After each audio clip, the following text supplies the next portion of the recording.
Hey folks, Roland Martin here, host and managing editor of Roland Martin Unfiltered. This is a special edition in partnership with the National Association of Black Journalists called Not on Our Watch. Our focus is on press freedom. The recent arrest of journalist Don Lemon and Georgia Fort in Minneapolis by Donald Trump's Department of Justice has caused many folks to focus on the freedoms of press in the freedom of the press in this country.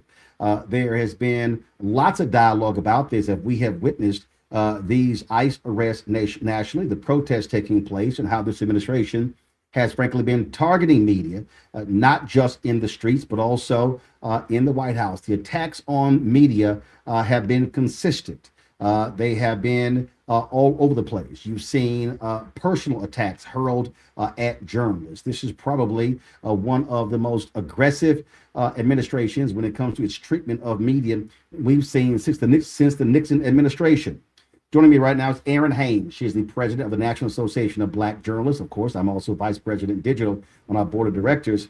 And this issue goes beyond Don Lemon and Georgia Fort. It really speaks to how media, how journalists in particular, independent journalists, mainstream media, black-owned media, but also how media institutions are seen, frankly, as the enemy by this administration. Erin? Absolutely. And listen, Roland, I mean, we have been in the trenches together. I've known you since I first joined NABJ 25 years ago. And now I'm just so proud to serve with you and our entire board and to be able to represent our members who are doing the work of telling the American story each and every day. So I just want to, first of all, say to them that we see you and we support you and we stand with you. Listen, good evening, everybody. Thank you so much for joining us for this very important, very urgent conversation that we convened because journalists, particularly Black journalists, are facing escalating threats simply for doing our jobs. Arrests and intimidation and retaliation and criminalization of coverage are no longer theoretical risks. We're seeing this happen in real time. But what we know is that press freedom is not just a professional perk, it is democratic infrastructure. And when it is weakened, democracy itself is placed at risk. So tonight is really about understanding what we are seeing, why it matters, and what collective action looks like. Roland, so glad to be in conversation with you and with our guests. So let's go ahead and begin. We want to bring in Cherie R. Curry, who is co-president of NABJ Minnesota. Certainly seeing so much of what is happening on the ground, but also seeing what is happening with our Black journalists, with our members that are on the ground, confronting what we're seeing happening every single day. So Cherie, thank you so much for being with us, and thank you so much for your leadership. Now, Georgia Fort is also a member of the NABJ Minnesota board. She is your vice president. Can you talk a little bit about Georgia Fort as a journalist? She is somebody that has come into national focus, but somebody that you have known and that the people of Minnesota have known for her journalism for quite some time. Yes, thank you. I'll say Georgia is a powerhouse. That's just one way to sum her up. She is a multi-Emmy award winning journalist. I'm sorry, can you hear me okay? Okay, yeah, you can hear me. Okay, so thank you. And so she started the Center for Broadcast Journalism, a nonprofit. She started Power 104.7, a radio station. She started Black Press as an independent journalist. She spent time, working as a broadcast journalist at major outlets before coming back and becoming an independent journalist. And she really gets to know the community. And they, tip her off, on stories. She's there. She's living among the people and covering the stories. Yeah, I mean, I would love to hear you talk about just from the perspective of NABJ Minnesota, how these arrests really are affecting Black journalists locally, professionally and personally. People who know Georgia, people who saw that Don was also arrested and in federal custody. What message is that sending locally? Yes, and I'll say I'm going to expand it, right? Not just our Black journalists, but there are so many journalists of color who are covering this story. Some of them who have immigrant families. Some of our journalists are also, outside of being from the Hmong community and the Latino community, Hispanic community, but also we do have Somali American journalists here as well. who are members of our NABJ Minnesota site. And so it affects all of us very personally. So especially those who are seeing their neighbors, seeing their friends, seeing the parents of the schoolmates of their children being arrested and detained, but also just being, some of them being pepper sprayed. One of them was shot, in the foot. So this is very personal for everyone involved. But yet at the same time, you're there to do a job. These journalists are there to cover the story while also, we're having our own emotions to keep in check while doing this. So how can you still show up and do your job and get at home? You have to decompress, and at the same time, you still have a family to take care of. So it is a lot. As everyone on this call knows when covering such stories. Yeah, absolutely. I mean, I'm listening to you and I'm hearing that these journalists, so often they're covering a story that they're also living through and trying to process that. Makes me think about, kind of what kind of support these journalists on the ground need. What does that look like? What are they asking you for? How can they be supported? Yes, some of the things that are being asked for are protective gear. Whether it's going to be goggles and gas masks, other items that that are needed if they're out there, if they're going to get pepper sprayed. Somebody was even talking about whether or not they should get a bulletproof vest, or something like that, were to happen after what we have seen happen with Renee Good and with Alex Preddy. So the concerns are very real. At the other end of it, we're also just seeing calls for food. They're out there on the front lines, and other chapters have been sending in pizzas, sending them DoorDashes, and so forth. So just being able to remember, your fellow journalists in that regard. So I think that's very kind of everyone who sends in just food, thinking of the journalists. Yeah. Sheree, let me ask you a question, Sheree. Give everybody watching a sense of what is happening on the ground. When ICE and these federal law enforcement officials went into Chicago, there were bullets that were fired at journalists. Other journalists talked about how they're being pushed around, how they're being treated. And so give us a sense of what is life like there for journalists on the ground trying to do their jobs. How are they being treated by federal law enforcement? We're seeing a mix of reactions. They're also being shoved back, as you see with some of the residents and citizens. Stay away. Keep your distance. And at the same time, you're seeing a little bit of friendly banter with a few of them, and some jokes being exchanged.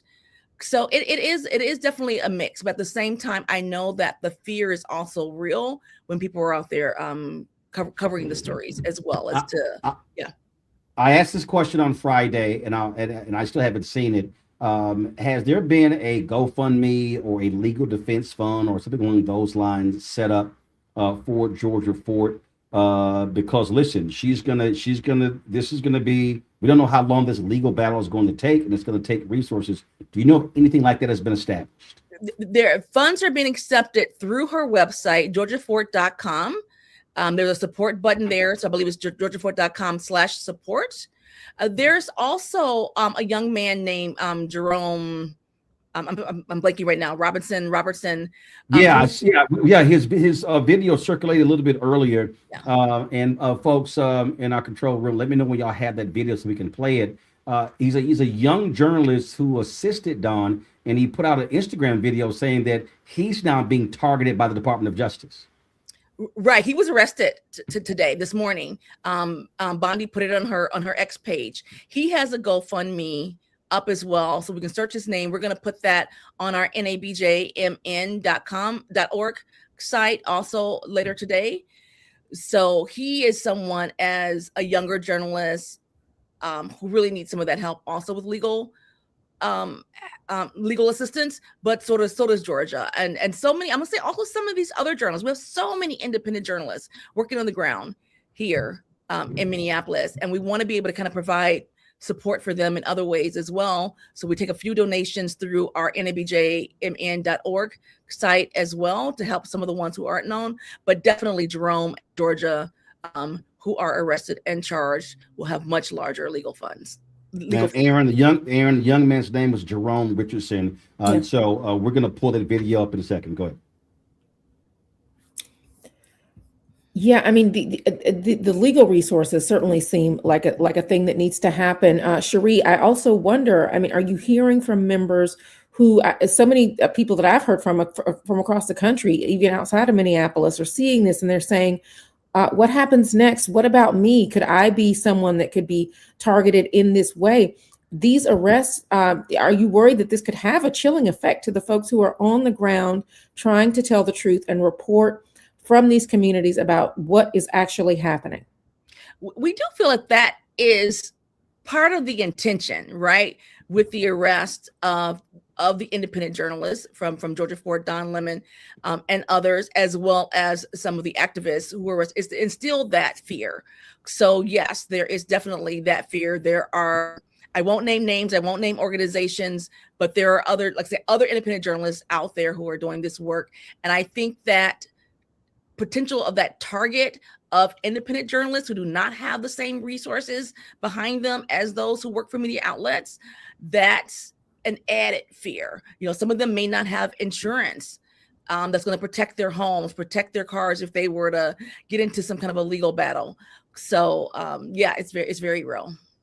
Yeah, absolutely. And I know that what I'm telling journalists is probably the same thing that you are, that journalism is not a crime and that the First Amendment is not optional. Roland, I'm going to come back to you. Cherie, we appreciate you joining us on this critically important discussion. Thank you so very much. And certainly give our best to the folks and NABJ members who are in Minneapolis. Aaron, the point that she just made there really is critical that I don't think people really don't understand. As somebody who created my own media company and launched my show September 4th, 2018, a lot of people don't think about the legal aspect, don't think about when you get when all of a sudden someone files a lawsuit. They don't think about insurance. Listen, when you work for one of these major media companies, they have significant law firms, they have internal lawyers, they have external law firms, they have insurance for when they get sued.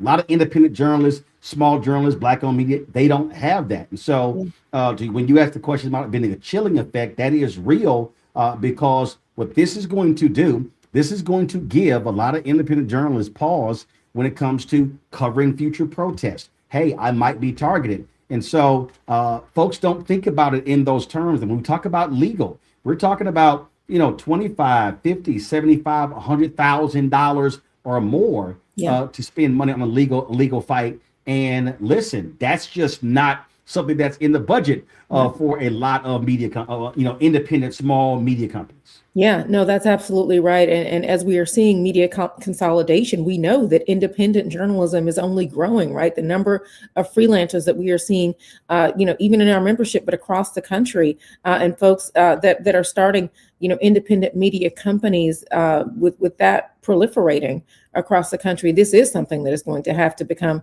more of a concern in the climate that we unfortunately are now finding ourselves in. Yep, absolutely, absolutely. Let's go ahead and bring in our next guest, Caroline. You can go and introduce her. Absolutely. So now we are going to hear from Caroline Hendry, who is Executive Director of the Society of Professional Journalists. Caroline, thank you so much for joining us.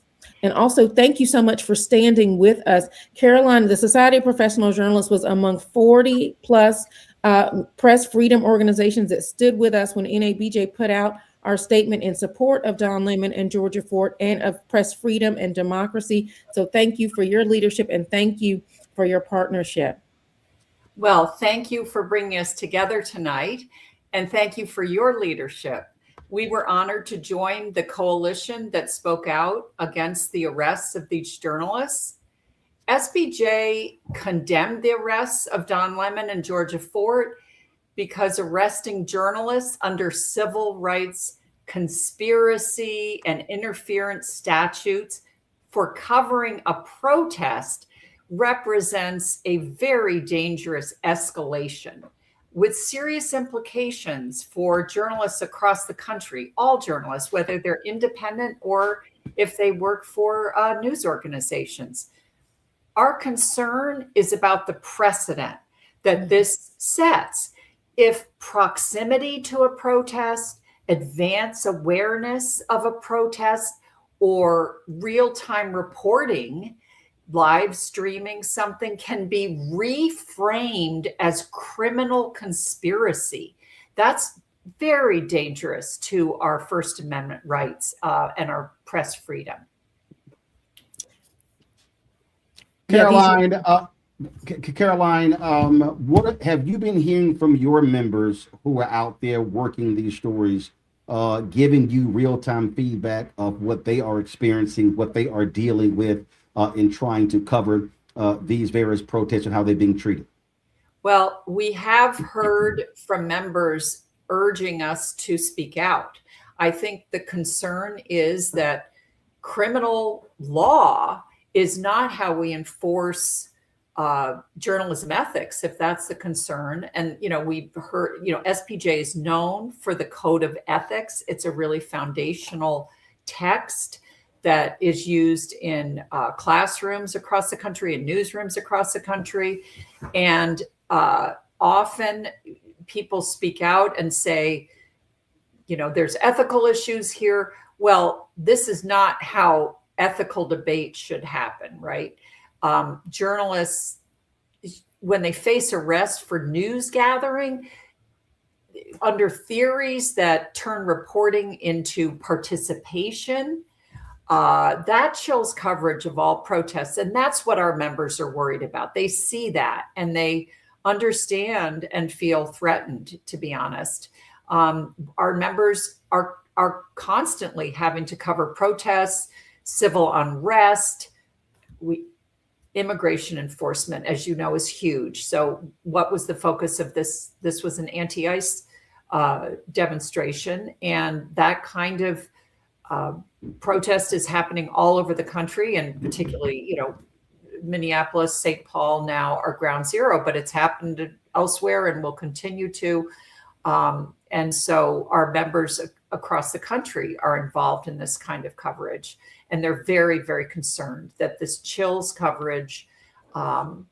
We are very concerned as well that this has other implications, even, eroding trust in authorities, charged with upholding the law, and really deprives the public of firsthand on the ground reporting.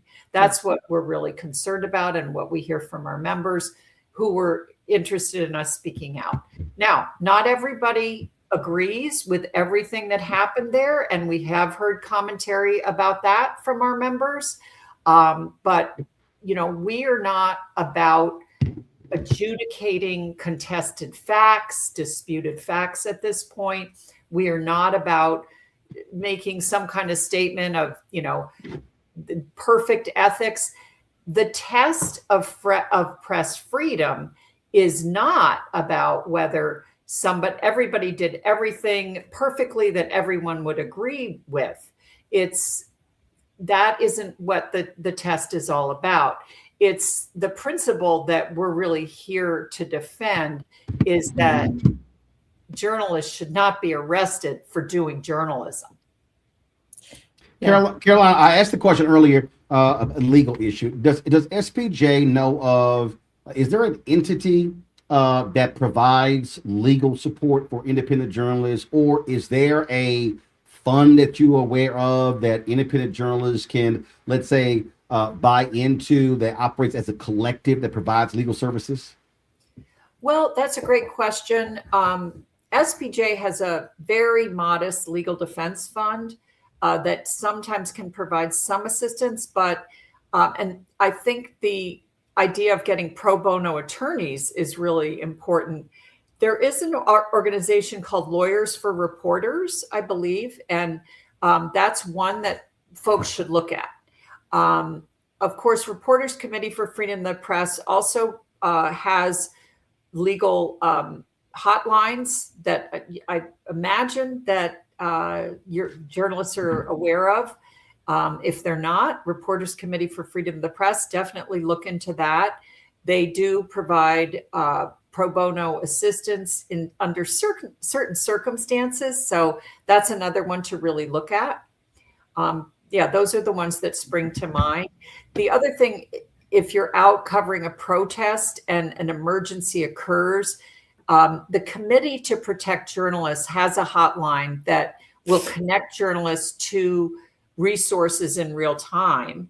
If you send an email to emergencies@cpj.org, that's one that we also are aware of and encourage people to access.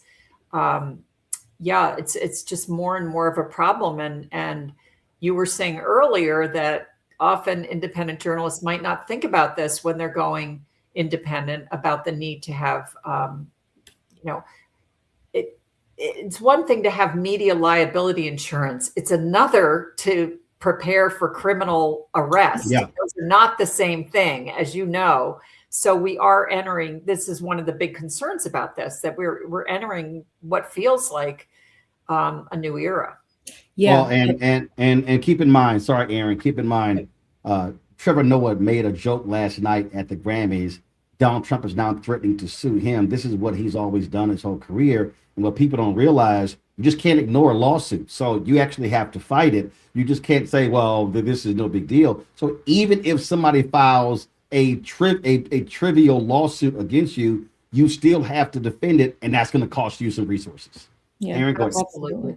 Absolutely. Caroline, we're talking about this legal piece. I'm wondering, though, if, for people, even if they don't get, targeted, with a lawsuit or something, the chilling effect about, journalists even feeling like they can go out and do their job safely. What are you telling your members about how they can do that? And like you said, we know that ICE is only going to continue to be in communities across the country. We don't know what city, ICE could be headed to next, where journalists might find themselves, trying to cover ICE's presence in their city, or, protests that may arise as a result of that presence.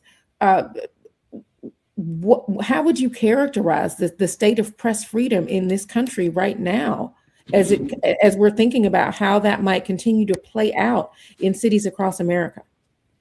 Well, I would say we're here tonight and we are standing up for press freedom. We joined together as a community really strongly last week. So I don't want to overstate the situation, that it's not as though there is no press freedom in America. There is. In fact, the public deserves press freedom. It is about the public's right to know. It's not just about journalists. It's about our whole society and our democracy. So I do think there is a very concerted effort to undermine legitimate, credible journalists and news organizations. It's been going on for many years now. It's multi-pronged. The kind of lawfare that you mentioned is very much part of it. It's trickled down from the highest levels to, communities across the country. So we are facing a great test as a journalism community and as a profession to stand up for ourselves. I've been saying from day one, we need to stick together and stick up for ourselves, and also make sure that we're explaining to the public that we are on their side, that we are trying to do our job and our members are doing their job to bring them the news and information that they need to function effectively as citizens in a democracy. So I would say that we're challenged. We are facing a concerted, multi-pronged campaign to undermine and delegitimize us, but we are not lying down. We are standing up. That's right. Caroline Hendry, Executive Director of South Professional Journalists. We appreciate the hard work, and we'll make a note of those emails and suggestions you gave, because certainly we'll share those on social media for people who did not catch it. Thanks a bunch. Thank you. Aaron? Okay, so I believe now we are going to be bringing in Trevor Tim from the Freedom of the Press Foundation, another group that was proud to stand with us in our statement condemning the attacks on press freedom and democracy. Trevor, thank you so much for your leadership. Oh, well, thank you for having me, and thank you for hosting this important event.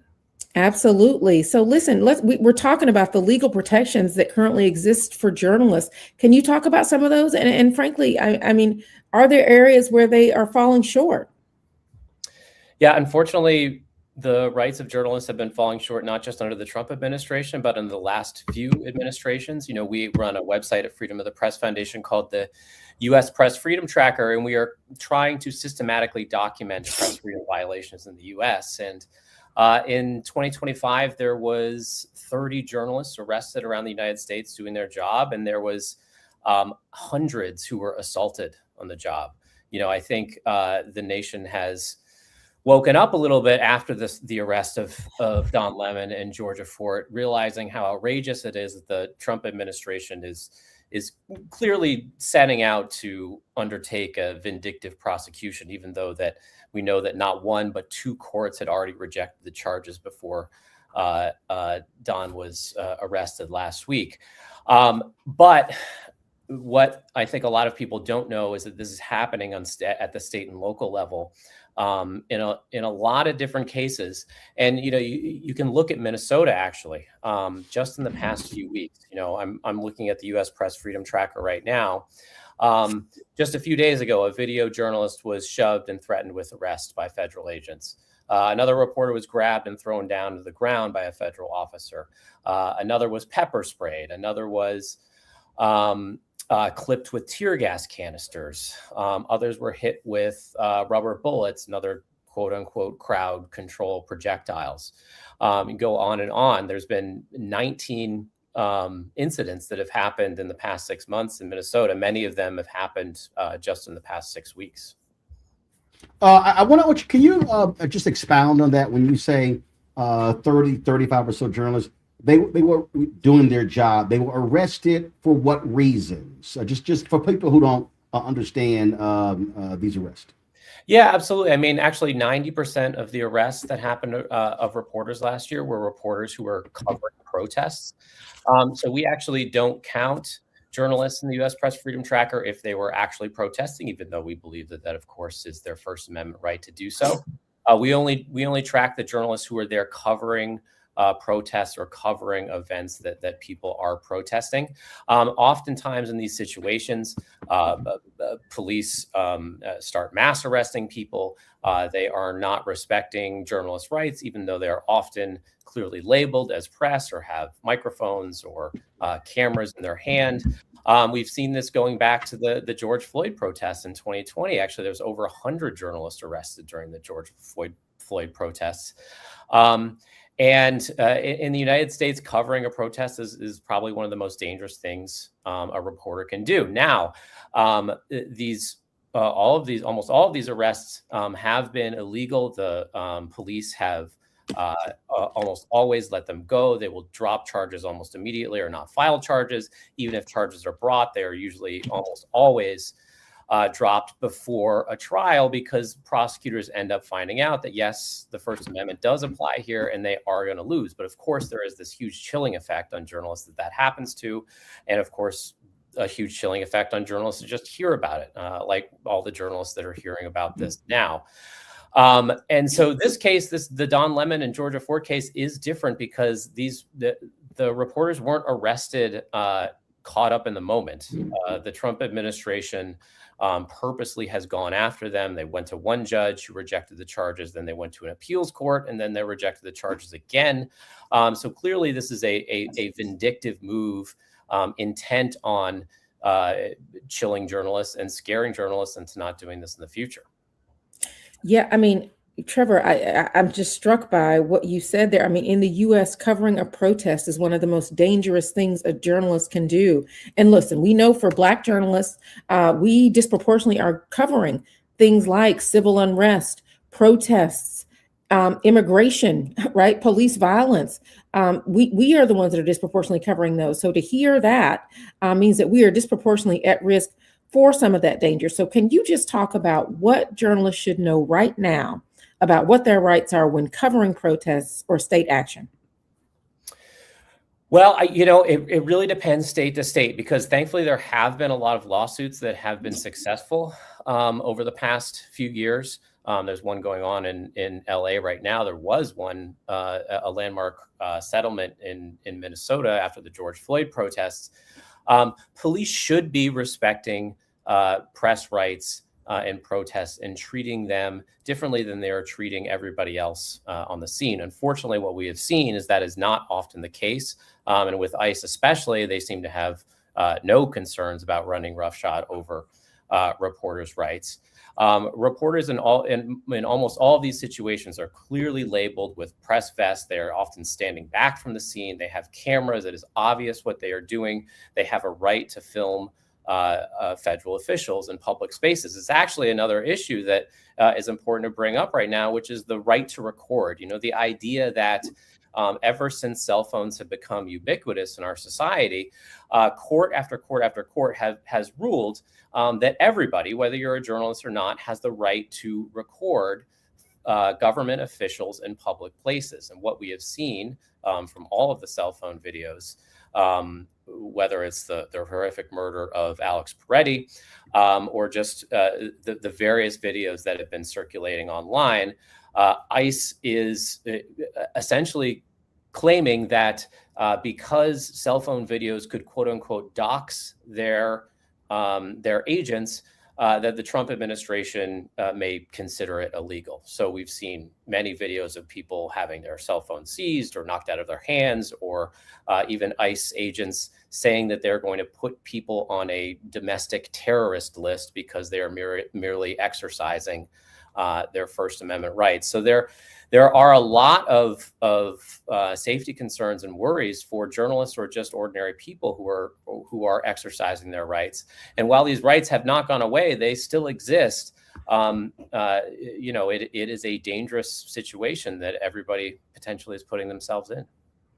All right, so I got to go ahead. Let me just go ahead and open up some trouble here. And this is the issue that we also have to confront. And I know, Aaron, you've been out there reporting, and we out there, we're covering stuff, and then someone next to us goes, "I'm a journalist," and you're like, "Are you really?" Yeah. So, Trevor, let's deal with that, because part of this issue is that, listen, this has really been the case for the last 20 years, and now with social media, it has just completely expanded. This notion of who's a journalist, who's media, who's a content creator. And so there are a lot of people who claim to be journalists. They're not. And so we've seen situations where folks, they want access to red carpets. They want to be in news conferences. And so how does your organization deal with that? Because these things also play out. Look, you've got a lot of right-wing conservatives going, "Well, oh my God, you liberal media people never said anything when this journalist, Nick Shirley, was reporting on daycares in Minneapolis," and it was kind of like, "Oh, he's a journalist." So just speak to that. No, I mean, it's a great question, and it's a tough question to answer in this day and age, because the internet, for all of its flaws, maybe some people would consider this a flaw of it too, but it has democratized the ability of people to broadcast news, whether they are a full-time professional journalist or not. The way that I look at it is that everybody has the First Amendment rights to the press. It was not just given to professional journalists. The way that we answer the question when we're tracking whether somebody's a journalist or not for documenting purposes is, number one, does this person identify themselves as a journalist? Do they have a history of publishing information for public consumption? And were they engaged in news gathering at the time of the incident that we're talking about? Now, maybe this isn't a perfect definition, but the other thing that we have to keep in mind is we also don't want to take into account somebody's ideology, because there are, of course, many news organizations who claim to be objective, unbiased, but bias is often in the eye of the beholder. And so there are journalists who consider themselves very left-wing. There are some journalists that even consider themselves very right-wing. But when we look at it, like say they are covering a protest, we are looking at, are they identifying themselves as press? Are they observing, or are they actually participating? And a whole bunch of other factors to try to suss it out. And, you're right. There have been a handful of instances probably where somebody is trying to impersonate the press, but surprisingly, they are very few and far between. The journalists that we talk to on the ground, they may not be making a lot of money doing this, but they are out there day after day, and they're wearing press vests and trying to be very cognizant of the fact that they are not a part of anything that they're covering, but they're the ones observing. And so, so far it doesn't seem to matter for ICE agents or anybody in Minnesota. They are essentially taking the sledgehammer to anybody. Trevor Timm, Executive Director of the Freedom of the Press Foundation. We certainly appreciate it. Thanks for joining us. Thank you so much. Elise Lees-Munoz is president of the International Women's Media Foundation. Elise joins us right now on this discussion, Not on Our Watch, the attacks on press freedom. This is, of course, a partnership between the National Association of Black Journalists and the Black Star Network. Elise? Hi, thank you for having me. It's nice to be here. I really appreciate the solidarity that all the press freedom groups are showing for journalists in Minnesota. We at the IWMF are primarily concerned about the safety of journalists on the ground. And shortly before ICE entered Minnesota, we held a 100 journalists safety session for journalists. So it really is our hope that journalists are preparing for their physical safety as well as for their psychological safety and, of course, their legal safety. And one of the things I want to stress is that it's so important for journalists to know that there are free resources out there for them to tap, including safety consultations, including legal support, including trauma support. So please, I know that Aaron is aware of all of this work, and at NABJ, I'm sure we'll be sharing links out to journalists on the ground in Minnesota who can access all of these resources.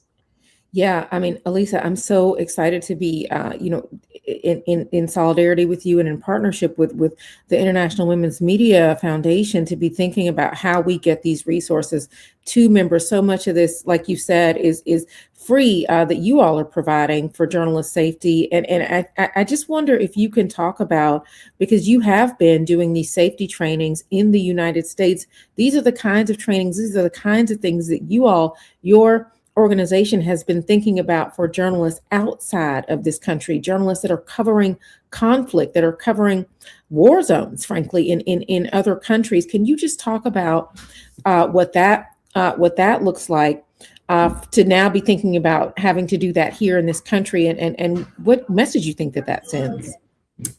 It's truly heartbreaking. We've been conducting hostile environments training for decades around the world. And in the past, I would say 5 years or so, about 85 to 90% of our safety work is in the United States. We are engaging in a nationwide safety training program. We're trying to train journalists to leave them behind in their communities.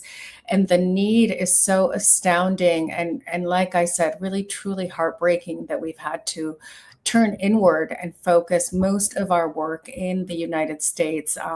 Aaron, it's the first time that a person's immigration status has been included in our analysis of risk of a journalist. I mean, imagine where we've come. Yeah, absolutely. And just to follow up on that, I have to ask about the impact to women journalists. How are women journalists uniquely impacted by these threats? And what support systems are the most urgent? Well, I think what we're seeing is a real misogynistic approach to this administration. The threats, the harassment, the attacks online and in public are very gendered, and they are meant to send an additional message in addition to the media being perpetuated as a source of mis and disinformation. Women are belittled and shamed and set out as part of the problem. It's the first time we're hearing, this attack on wine moms, to name just a few. So I think that this falls into a general pattern of misogyny that is being pushed out by this administration, which is all part of a right wing and fascist playbook. Yeah. And we've seen, a pattern of attacks on Black women journalists as well, in certainly this term, but in the previous Trump administration as well. There's no question that women journalists of color bear the brunt of attacks against women by this administration. It's really shocking and astounding. But I do want to stress that there are steps that all journalists can take to make themselves safer, physically and online, and also emotionally. And I just encourage all of the brave journalists on the ground who are trying to save our democracy to take advantage of the resources that are out there. Reach out to all of the organizations that are part of this discussion and avail yourselves of these resources, because you need them to stay in the fight, and we need you to stay in the fight. Well, Eliza, thank you so much. Just to let people know, if they are looking for those resources from IWMF, how can they find those resources with your organization? They can come to our website and look for our resources. We also, please find us on Instagram and on Facebook. All of our resources are posted. We have many resources, particularly designed for the current situation in Minneapolis. Thank you so much for your partnership, for your leadership. Elisa Liz Munoz with the International Women's Media Foundation. Thank you so much. Such an honor to be here with you, Erin. Thank you for your work. Absolutely. The honor is ours. So we want to now bring in somebody else to talk about really these global, some of the global perspective. Catherine Jacobson is with the Committee to Protect Journalists. Catherine, thank you for joining us. The Committee to Protect Journalists was also one of our partners in solidarity on the statement that NABJ put out in support of press freedom and democracy. Catherine, thank you for being here. Thank you for bringing us together this evening. It's good to stand together. The Committee to Protect Journalists is an independent, nonpartisan organization that for more than 40 years has documented attacks on journalists and defended the right to report freely and safely around the world. Over the past decade, we've been ramping up our work in the US with both safety work, kind of like what Elise just mentioned with the IWMF. We also do safety trainings, that sort of thing, as well as advocacy in the US due to this kind of democratic backsliding that we've been observing and an increased demand. The arrests of Don Lemon and Georgia Fort mark a deeply troubling escalation in the treatment of press in the United States that we've been documenting at CPJ and trying to push back against. And these carry serious implications far beyond just the individual cases of Lemon and Fort. From CPJ's global research, we know exactly what happens when this line is crossed, when journalists are charged with felonies and when reporting is criminalized. The way the press is treated is frequently an indicator of a healthy democracy. In the United States, the free press is imperiled and democratic norms are eroding. The implications of this case are both international and domestic, though. U.S. actions shape global norms. When American authorities prosecute journalists for covering protests, it sends a message to governments everywhere that this behavior is acceptable and that free press is conditional, not fundamental. It also makes it much more difficult to advocate for imprisoned journalists overseas, right? If the U.S. is doing it, surely it creates a permission structure, for those authoritarian rulers overseas who would do the same. And then there's also a domestic reality that we cannot ignore. Journalists in the U.S., particularly independent reporters and journalists of color, as we've mentioned, have increasingly been arrested, detained, or assaulted while covering protests in recent years. And this shift is very dangerous away from the kind of democratic norms that we previously enjoyed to a certain extent, and freedom of the press that previously existed. We have moved away from that. And these distinctions really matter, right? Because it sets this tone for both how reporters are going to be treated and also how the public is going to be informed about what's going on in the country. If journalists are forced to weigh legal jeopardy every time they cover a protest, fewer stories will be told, fewer abuses will be documented, and the public will know less, not more, about what is happening in their own communities. At CPJ, we want to be unequivocal about what we're calling for. The charges against Don Lemon and Georgia Fort should be dropped immediately. Federal, state, and local authorities should reaffirm clearly and publicly that journalists have the right to cover protests without fear of arrest or prosecution. And the United States must recommit to international press freedom standards that it has long championed. And as a final note, I wanted to add that CPJ offers free safety training, we work with the IWMF and a group of other partners to help provide that. So please reach out via emergencies@cpj.org if you or your newsroom need help. And I just wanted to close with, the fact that press freedom is not about protecting journalists as a special class. It's about protecting the public's right to know and our access to accountability for the government. So thanks. Yeah, that's exactly right. And I understand that CPJ also has a hotline, right, for journalists that they can contact. Can you talk about the hotline and give them that information as well? So emergencies@cpj.org is the general safety inbox that we have, and we triage from there. So we work with a series of partners, including the Reporters Committee for Freedom of the Press. They have a great legal hotline if journalists need specific legal guidance. We also work with PEN America, Freedom of the Press Foundation, Trevor Tim was just on, as well as the IWMF to kind of help direct the needs the best. So, yeah, I mean, listening to you, I wonder if you can share your thoughts on the current state of press freedom in the United States, but also how what we're seeing in the United States compares to press freedom threats globally. I mean, the United States sees itself as this leader on democracy and leader on press freedom. What does that reputation look like now? The days of U.S. exceptionalism are over, right? I mean, it's fantastic at CPJ to be able to talk to my international colleagues. It's also quite frightening to hear what they have documented overseas, right? This kind of slow then fast authoritarian creep. It's like a frog in the pot of boiling water. You don't realize just how bad things are until it's perhaps too late. And so I think as Americans, we really need to look abroad, to look at the examples of what's gone on in Hungary and in Russia and in other countries where there is not media freedom, or where there's corporate media capture to the point where it's very difficult for independent reporters to function, and to think about what we want here, right? And also for journalists to be able to relate to the public as to why it's so important, right? Journalists are watchdogs, right, who inform the public about how their tax dollars are being spent. We care about the price of eggs, gas, why we invaded Venezuela, all of that. Journalists have that information and are able to, with authority and factually, explain what's going on.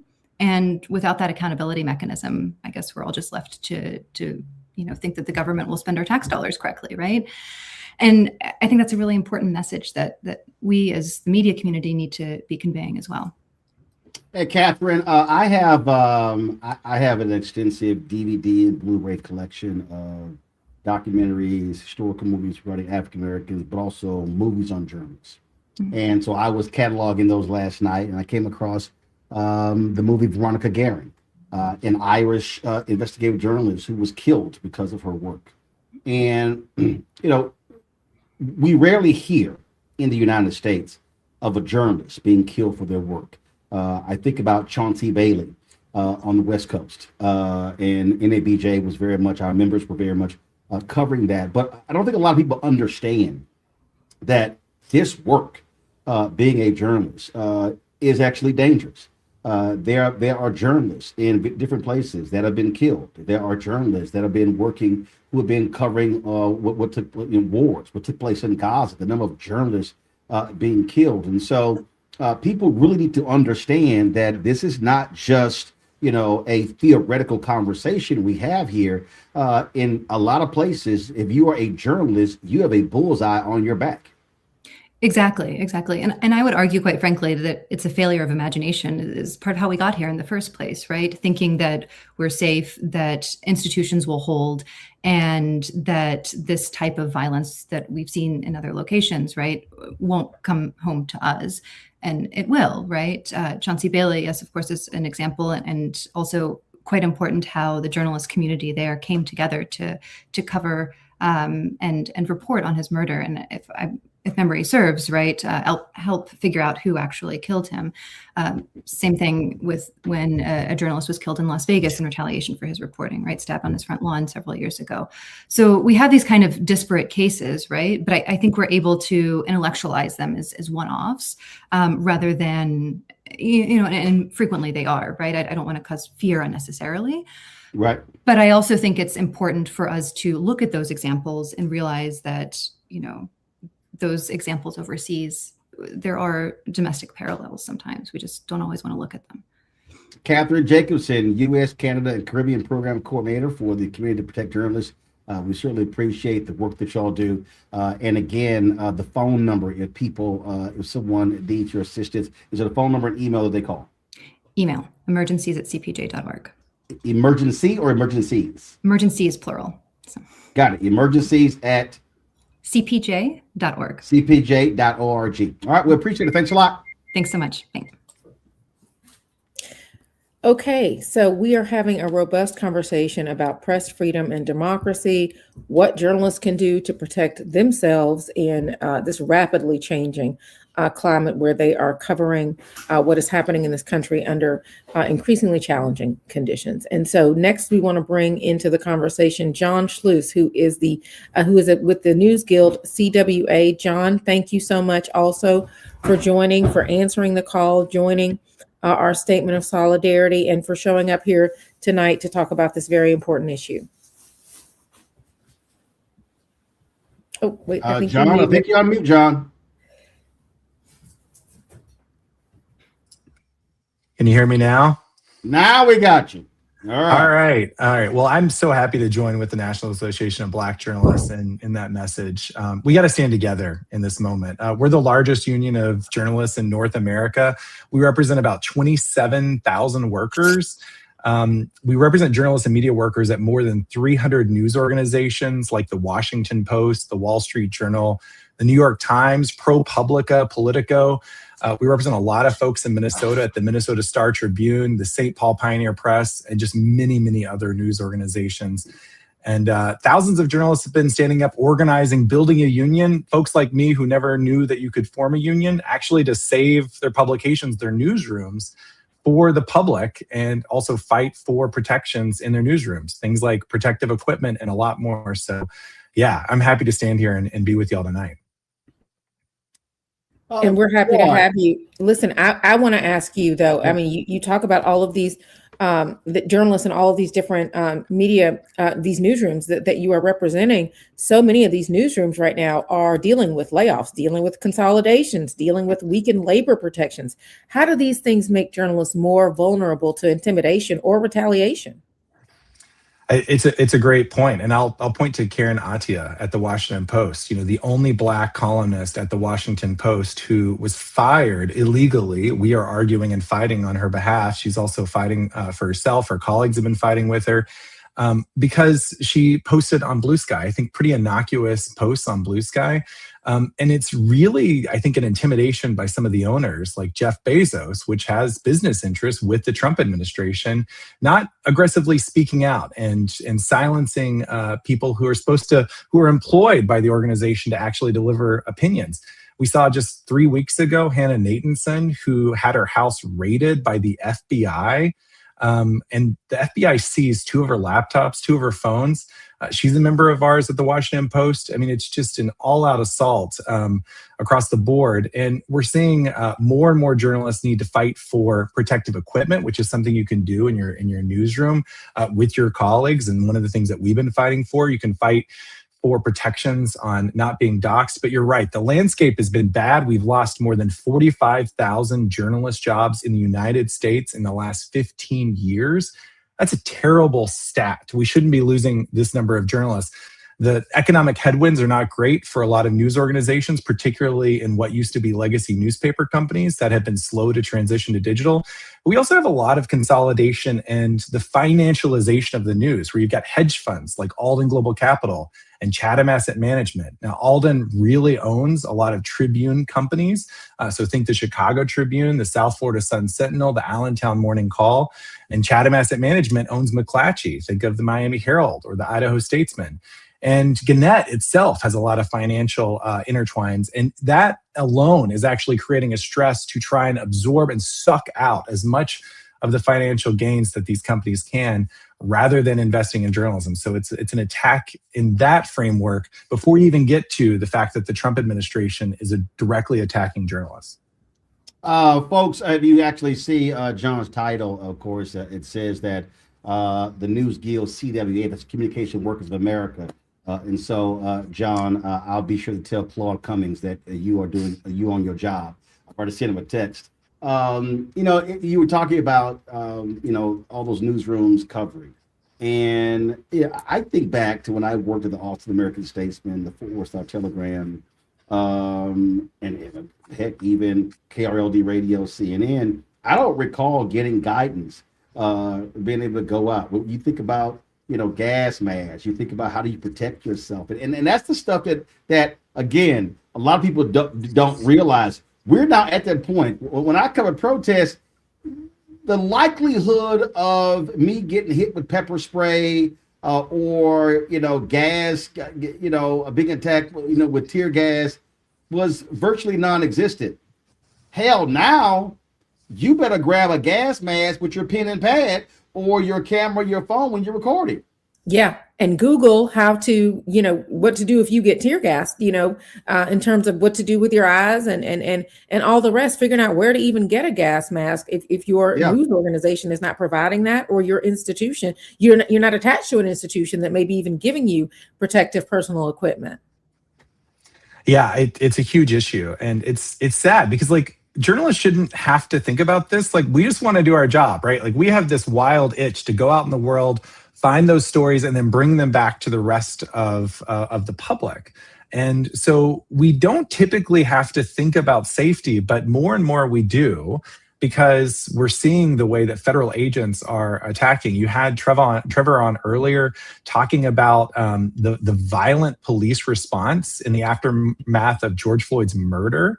And, we were really quick in that moment to join a lawsuit with a lot of freelance journalists to represent the journalists we have at the St. Paul Pioneer Press, at the Minnesota Star Tribune, to really work on not only settlements for this overreach, because journalists were shot with tear gas canisters to their heads, they were shot with rubber bullets, but to actually reform policing in the state of Minnesota. And we were successful in making sure that every single agency, whether it was the State Patrol, the Minneapolis City Police, Hennepin Sheriff, had to undergo different training to make sure that they knew that they could not violate the rights of journalists who are operating in the field.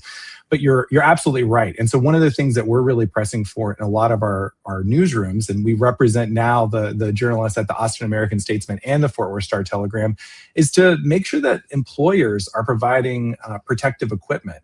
Because too often they're not, and they're not thinking about it. So if you're a journalist right now, you have the right to get with your colleagues and go and talk to your managers about making sure that you've got a plan in place and that you've got those protective equipment.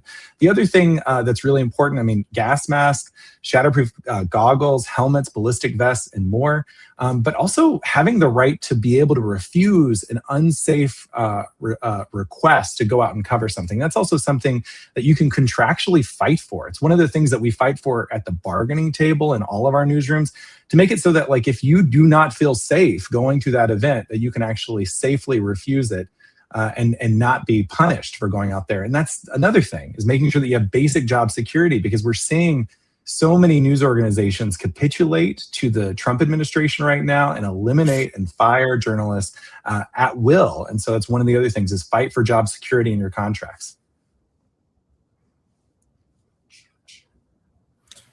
Yeah, these are all such good points and such good guidance. John, thank you so much for being with us and for answering the call and standing with us.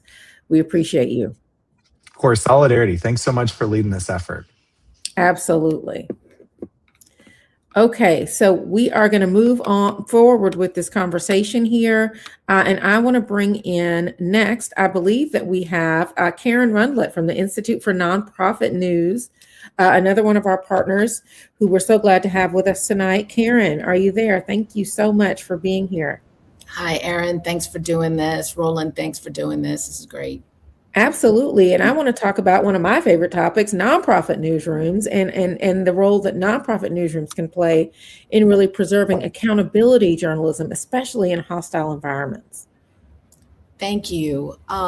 We have 500 newsrooms across the country that we support. We fundraise for them. We work to make sure that they have good audiences. The 19th is one of our members, and Center for Broadcast Journalism, where Georgia Fort was the president, is one of our members as well. So we're deeply concerned about this. We also work with many of the legal partners that you've already had conversations with: IWMF, CPJ, Reporters Committee for Freedom of the Press, and we connect all our members to all their great resources.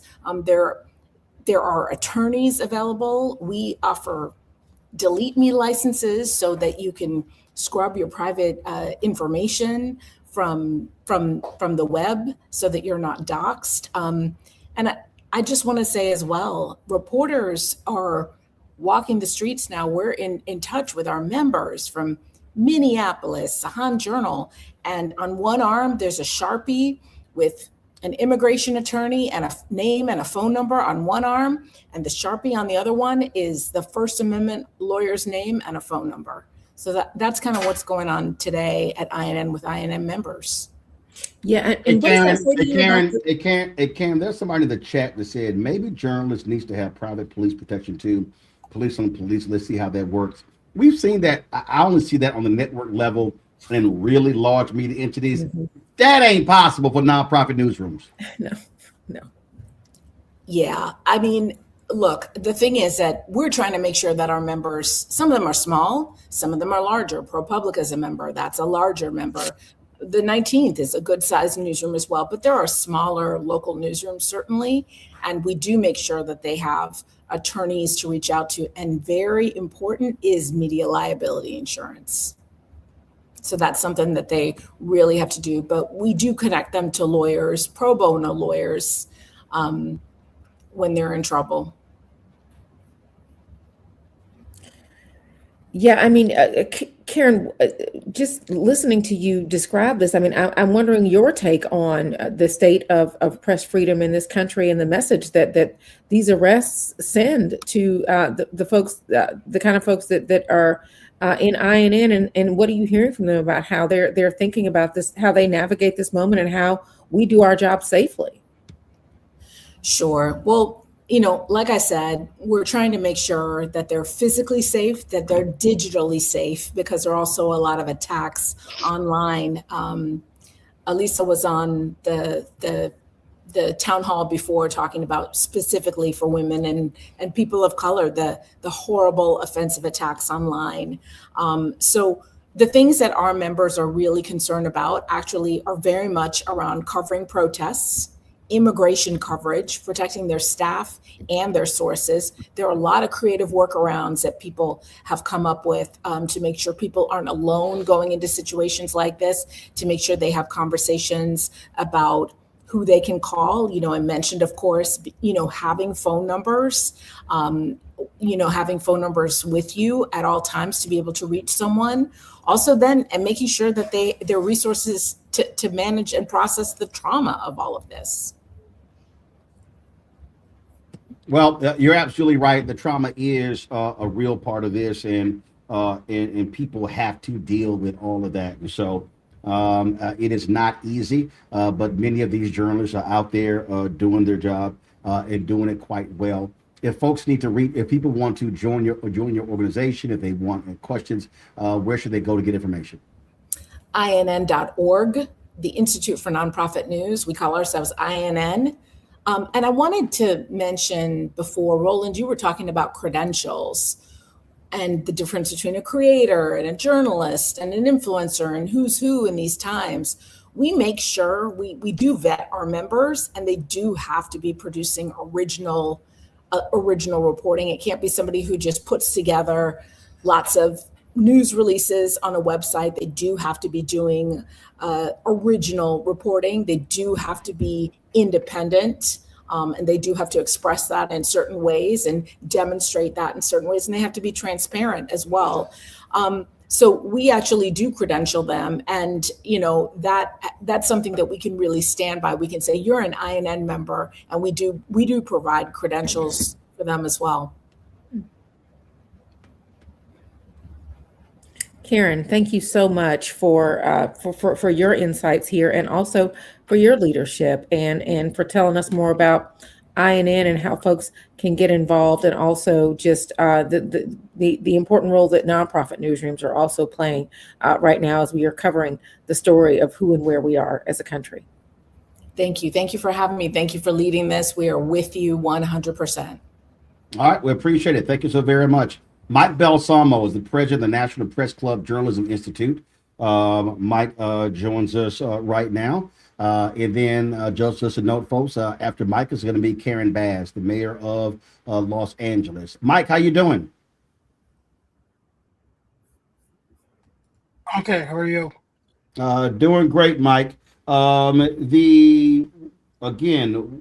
we are dealing with this recent arrest, Don Lemon, Georgia Fort, even before that, how press was being treated, how this administration has frankly made it clear that the press or the non-right-wing media entities they call their friends, that everybody else is the enemy.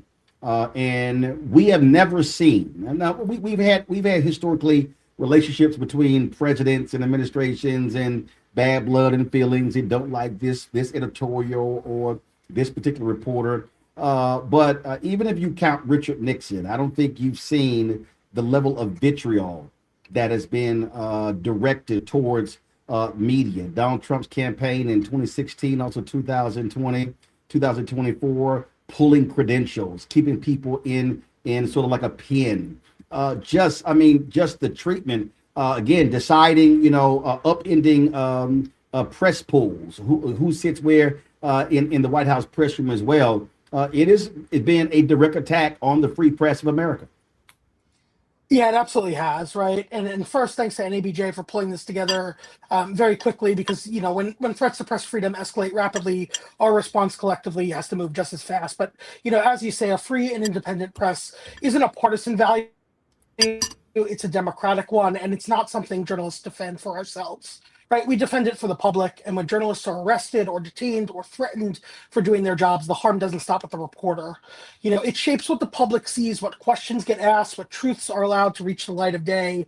I think you make that point in the collapse of the White House press pool and the strain we're seeing every day on a free and independent press. So, whether it's the arrest of Don Lemon and Georgia Fort or the search of Hannah Nathanson's home, these moments are really a stark reminder of just how fragile press freedom protections can be. And the act itself sends a message, right? Not just to one journalist, but to many others who are watching that this could happen to you. And the role of a free press is being tested every single day. I think we've heard that quite a bit on this call, sometimes loudly, sometimes subtly, but always persistently. We've seen growing pressure on journalists in legal settings, in the field, online, and overseas. We've seen that trust strained, resources stretch, the pace of change accelerate faster than any of us would like. And it's not isolated, right? It's happening around the country. We've heard that again tonight here in cities, both big and small, at protests, at public meetings, in newsrooms themselves. And it's happening to everyone, to staff reporters, to freelancers, to independent journalists. And, as we know, reporters shouldn't have to calculate personal risk just to ask questions, to document events, or to bear witness. When reporters are silenced, it's the public that's kept in the dark. And that's why, to your point, a strong, free, and independent press is how the public learns what's being done in its name. It's how power is checked. It's how abuses are exposed. And it's how communities stay informed. And so, at the National Press Club Journalism Institute, we believe journalist safety and press freedom are inseparable from strong journalism. We have an integrated professional development and press freedom work with our Press Freedom Center, where we provide safety resources and emergency assistance program, real tangible support for journalists and their families when they face real risk, because defending journalism means defending the people who do it. That also means folks who are facing themselves immigration challenges or who are, covering protests in their own communities. And that's why solidarity like this matters, and why organizations like, NABJ and the National Press Club and our press freedom groups across the country need to speak early, clearly, and together. And it's why a town hall like this really matters, because when journalism chilled, it's the public that pays the price, and democracy is weaker for it. Yeah, I mean, Mike, you're making such a good point, and it's so good to see you, my former colleague, my friend. Likewise. Just talk about. I mean, because you all were among the first to respond, to answer the call, to stand with us. The responsibility that you see journalism institutions have to speak collectively when press freedom is under attack. The importance of that strength in numbers. Yeah, absolutely. Silence in moments like this really creates uncertainty. And, when a collective press freedom group doesn't respond, it sends a message that pressure on journalists is acceptable. And so, I know there's always a hesitancy for journalists to make themselves the story, but advocacy for press freedom isn't political, it's protective, right? Defending journalists doesn't mean taking sides in a story, it means defending the right to report it. And the goal is not to influence coverage, but to ensure that coverage can happen at all. And it's why press freedom only survives if the public understands what's really at stake. It's really just so important that we reinforce this message that people don't need to agree with every story or agree with the journalists who are covering it, but they need to believe that journalists should be able to report freely, because an informed public is the strongest ally that we have for press freedom.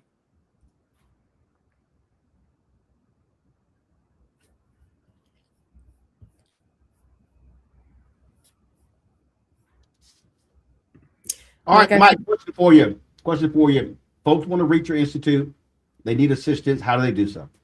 Yeah, you can reach the National Press Club at press.org. It's really simple. Or the National Press Club Journalism Institute at pressclubinstitute.org. Like I said, we have an emergency assistance program, especially for foreign-based journalists. We have mental health support, immigration support, and we're here to provide those resources and to advocate for journalists across the country.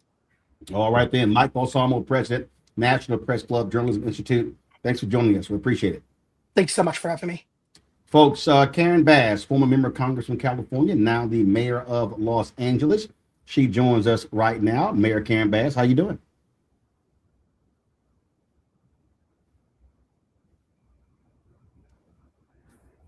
All right, let's pull the mayor into the show. Mayor Bass, your camera is not on. So we need to get your camera on, Mayor Bass. All right, so let's do this here. We're going to quickly, get the mayor and her camera on. I want to bring in Rashad Robinson. He's an advisor for the Committee for the First Amendment. Rashad joins us right now. Rashad, how you doing? Rashad, now you ain't, no, Rashad, you done television. Wait, no times. No, turn your microphone on. No, you on mute. Coming in here and already getting in trouble. Can't hear you. You must got that cricket Wi-Fi. Oh, the Versus Wi-Fi. Like we can't hear him at all. Oh Lord. You hear me now? Yes. Yeah. Rashad, I mean, he's slowing all the momentum down. There we go. Like you see, I have good lighting. I've got everything, but somehow I think the microphone transferred over to my phone. So Oh, okay. Yeah, we're gonna have some words for you in the group chat later. Oh Lord. I deserve it. I'll take it. Aaron, go ahead. Well, listen, thank you, Rashad, for being with us, and also for all the work that you have been speaking out against press freedom. I mean, I saw you in action almost as soon as these arrests were announced. Saw you and Jane Fonda with the Committee on the First Amendment speaking out on these issues. What really does collective defense of the First Amendment look like beyond newsrooms? We're seeing such a groundswell of public support. Yeah, I mean, authoritarianism only works if all the sectors of society comply. And so in so many ways, the Committee on the First Amendment which Jane Fonda and a wide range of creatives and celebrities in Hollywood formed October 1st, was sort of relaunching something that Jane Fonda's father, Henry Fonda, and so many others were part of during the McCarthy era. But it is a sort of recognition when these type of attacks come to our freedoms, whether it's the right to protest, the right to a free press, the right to speech. We need all factions of society standing up. We need universities, we need business, we need Hollywood and media. We need all of those factors, all of those pillars of society to not comply. And so that is really the theory of change behind this work, is how do we get people in motion using their power and their platform and their relationships to be able to push back in really clear and strategic ways and help move more people into action to push back. But the work of holding those that enable, whether it is racism, whether it is homophobia, whether it is misogyny, whether it is all of the ways in which we are under attack, being able to hold the enablers, whether they be corporations, whether they be those in government accountable, has been at the heart of my work since I've been doing this work. And it's really great to be part of this effort right now and in this moment, hopefully getting more people to see what's at stake. You know, Rashad, it's always interesting when I see these polls come out. They say journalists, people's impressions or opinions of journalists at an all-time low. They are just right above used car salesmen and lawyers. And this is what I always say. Okay, that's great. But here's what my experience has been.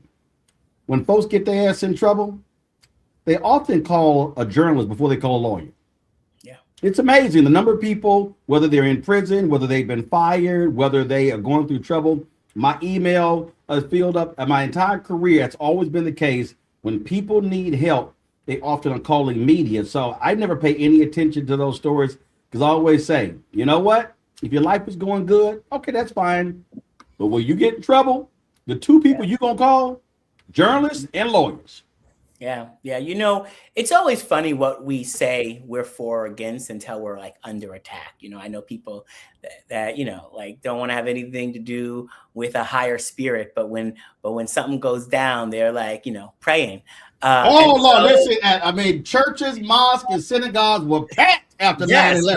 Right. And so you know, even the question around lawyers, when people need a lawyer, like, or when they have their backs against the wall, they go and they get a lawyer. And so I do think, you know, I think it's really important to put this in context that the polls may give us a snapshot where people are at, but they oftentimes don't give us their motivation. And they certainly don't tell us what people do when their backs up against the wall, and they don't tell us what people need in moments of crisis. And so that is the job of those that are writing the stories of our time.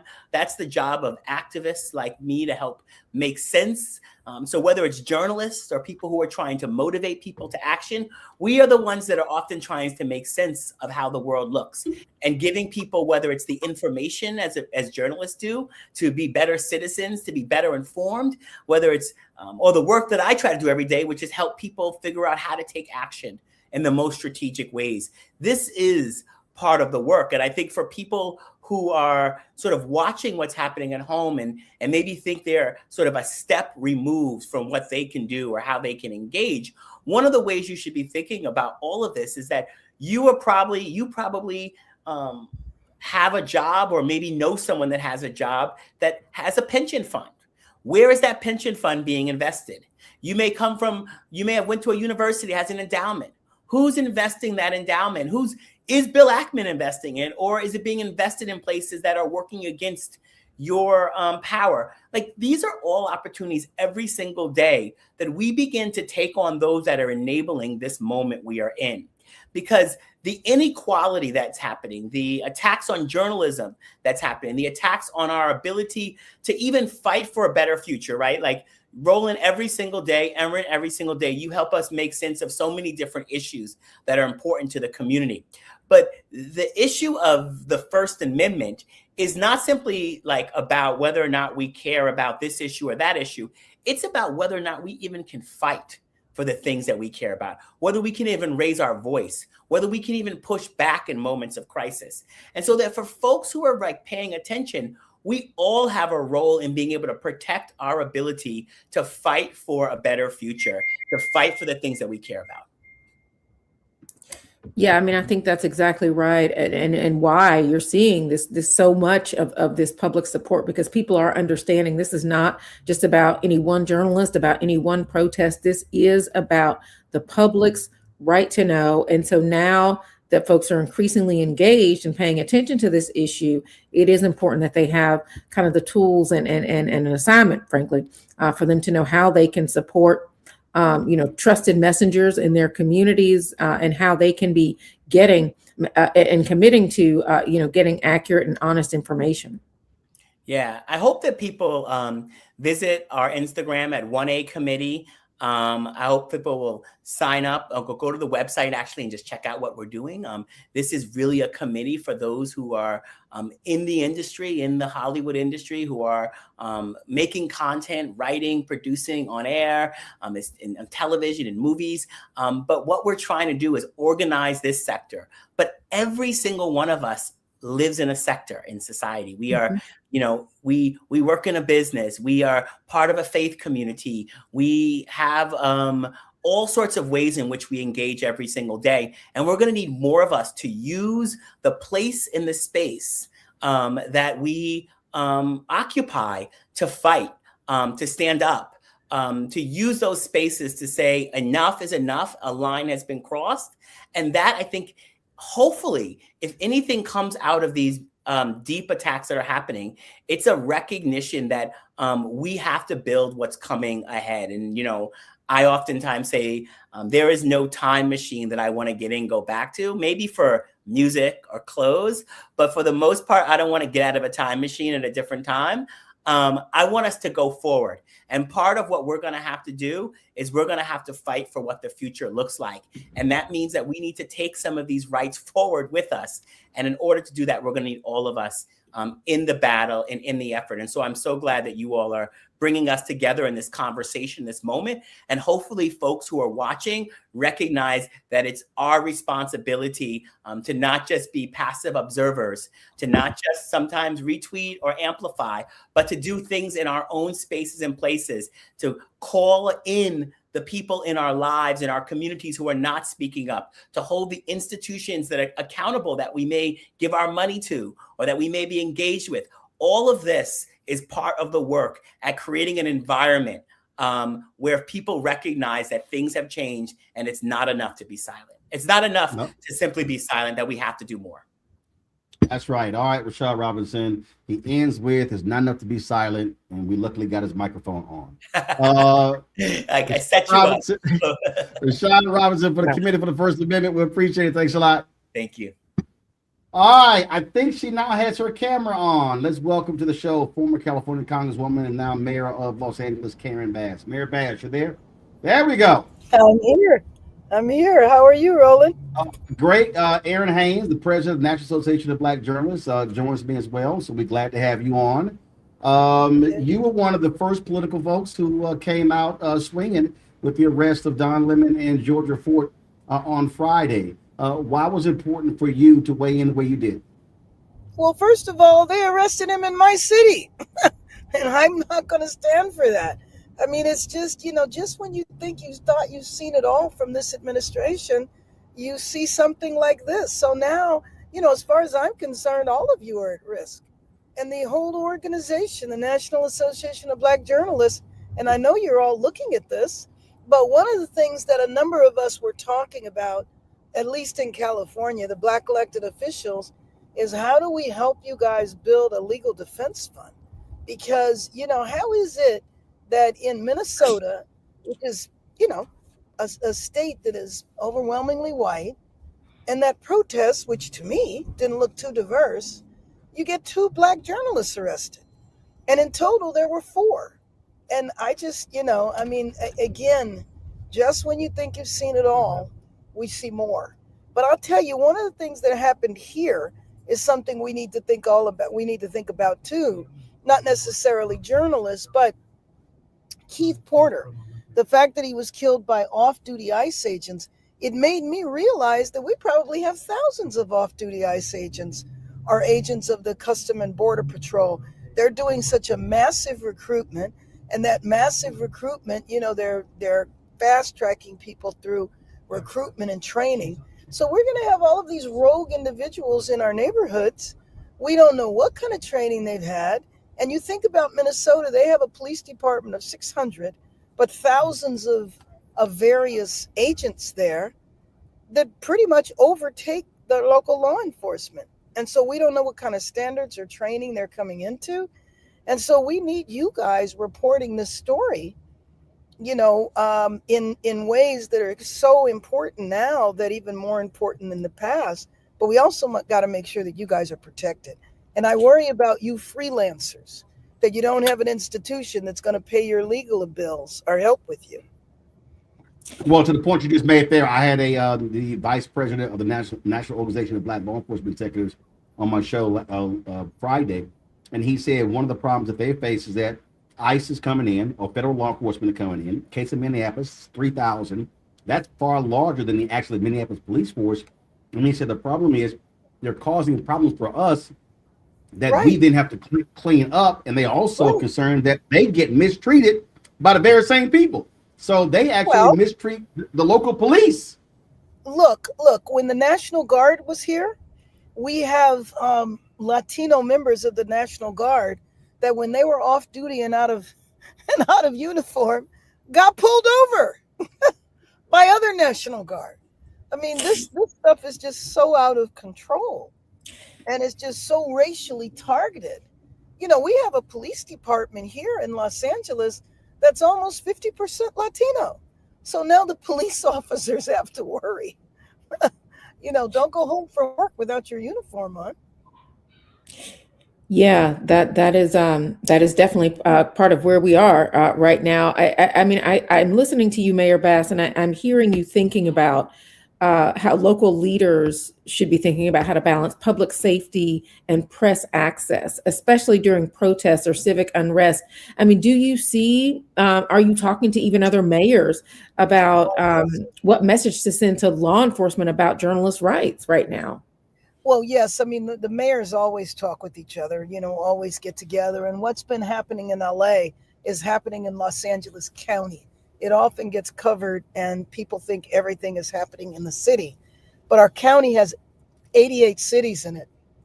And many of the cities are majority Latino. And so you have a situation here where mayors and everybody else is vulnerable. It's really, I mean, the only word for it is just out of control.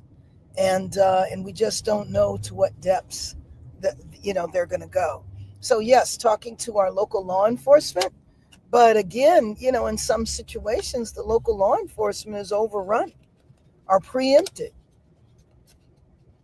Well, it has certainly raised, these arrests have certainly raised the people's attention in terms of what is going on, not just with what ICE and federal law enforcement is doing in cities, but really the treatment of journalists. And that's the thing that we're most concerned about, especially independent journalists, to your point, Mayor, the folks who don't have major newsrooms, that don't have law firms, that don't have legal advisors, and they're sort of out there on their own. And a lot of the great work really that we're seeing, it's not coming from ABC, NBC, CBS, CNN, Fox News, MS Now. It's coming from very small, localized journalists who are putting their necks on the line to get us what's actually happening in the streets.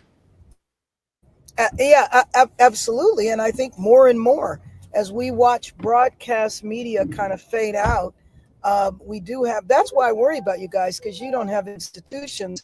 I mean, for example, I have multiple federal investigations going on. They're investigating me for everything under the sun. But as mayor, I have a city attorney. I have legal backing. And, Don Lemon, I mean, he's going to have to deal with absorb these expenses on his own. So what do you guys do? I don't know if the National Association of Black Journalists actually has a legal defense fund, but I do think that we all have to begin to think about that now. Yeah, well, that's one of the things that we're talking about, partnering with others as well. And so we've had those experts who've been on this town hall. Mayor Karen Bass, we surely appreciate it. Thanks a lot. Always good to see you, Roland. Thank you very much. Folks, we're going to bring in a couple of folks right now. We're going to bring in Nick Valencia, founder of NVN. He's an independent journalist. Also bring in Vanessa Maria Graber, Senior Director for Journalism and Media Education. Glad to have Nick and Vanessa on. Nick, you've been out there on the ground. Give us a sense of what it's like for an independent journalist having to cover these stories with the type of pushback you're getting from federal law enforcement and ICE. Yeah, I'm so grateful you guys are highlighting how important independent media is, because I was there on the scene after Alex Priddy had been killed within probably about 15, 20 minutes. And it took about well over an hour before I saw any of those big cameras show up. That was the power right there of independent media. It's going out there with my phone, and it's not having to wait for a photographer to choreograph this words and pictures dance. I'm literally taking people through the experience. And also, the institutions have been corrupted. The players within the institution are still doing their job, and there's some great journalists out there. But, I launch myself to these stories. We don't have to wait for the approval of an editor to think it's good enough to buy in. We just go and cover what we think people will care about. And right now, a lot of people, I've been consistently covering immigration, consistently covering social justice issues. And, what I've seen change is this sort of type of military tactics that are used out there to confront activists, and it's really elevated and escalated. And as I see it right now, there's sort of four pillars to all of this. There is, of course, the persecution of people of color. There is the killing, and some would say murders, of allies of those people of color. There's activists that are actively organizing and meeting what they call fascism at its front steps, going and traveling across the country. There are paid demonstrators, but not in the way that you might think, not by George Soros, but people who are older, a lot of military veterans who are not able-bodied, who are supporting these activists to go across the country. And the last part of it is what I experienced, and that's the infringement on press freedom. And, journalists, not just independent journalists, we're easy picking, but journalism writ large, the administration has a problem with us shining the light on what they're doing. Yeah, Nick, listen, I'm hearing you starting to talk about, how really threats to press freedom show up differently, right? When you don't have the backing of a large institution. I'm wondering if there were other independent journalists on the ground, other folks in Minnesota that you heard from about what those arrests signal to them. I think that's what the administration wants us talking about. They want us to feel scared and talking about this and sort of panicked. That's how I used to think words like fascism were too dramatic, right? I used to sort of cringe myself at people that brought that up. But, when you sort of look at the elements of what's happening, it's already happening. Just the idea that we have this paranoia as independent journalists and feel uncomfortable or feel that potentially there's going to be a knock on the door. I know I wasn't alone on the day that my friend got arrested, Don, and Georgia Ford and two others. And I wasn't the only one that was making plans if that happened to me. And that's what, that's when the fear wins. But there is, a lot of hope to be, a lot of hope to hold on to. There's things that are called Bivens lawsuits. It's a 1982, 1983 Supreme Court case that allows everyday citizens to sue federal agents for violating their constitutional rights and seek monetary damages. There are efforts being made on the ground to amplify messages of what's really happening. And I think the role of independent media is quintessential to that, to amplifying those messages of people on the ground that are really tired of, these disingenuous, not authentic, overly caked up makeup and hair gel, and really nice suits. People just want the truth. They want to know what's going on. And they want to know also, look, I'm not making any mistake. I'm standing up for the undocumented community, but I think what I'm doing is the most American thing possible because I'm standing and leaning into the First Amendment. I do what I do because I love this country, not because I hate it. I do it because I think journalism is a moral beacon and should be moral clarity. And that's what we need right now in this country. Vanessa, I travel around the country. I do my show a lot, and I often will do a show from HBCUs, and I'll have students assist me from different universities. There's a young man, Jerome Richardson, who's now been arrested. He's a student who actually helped Don Lemon. This was the plea that he posted on social media, and I want to talk to you on the flip side about that, because now you talk about chilling effect. Now, if you are a student who wants to be a journalist, this is what you may be facing.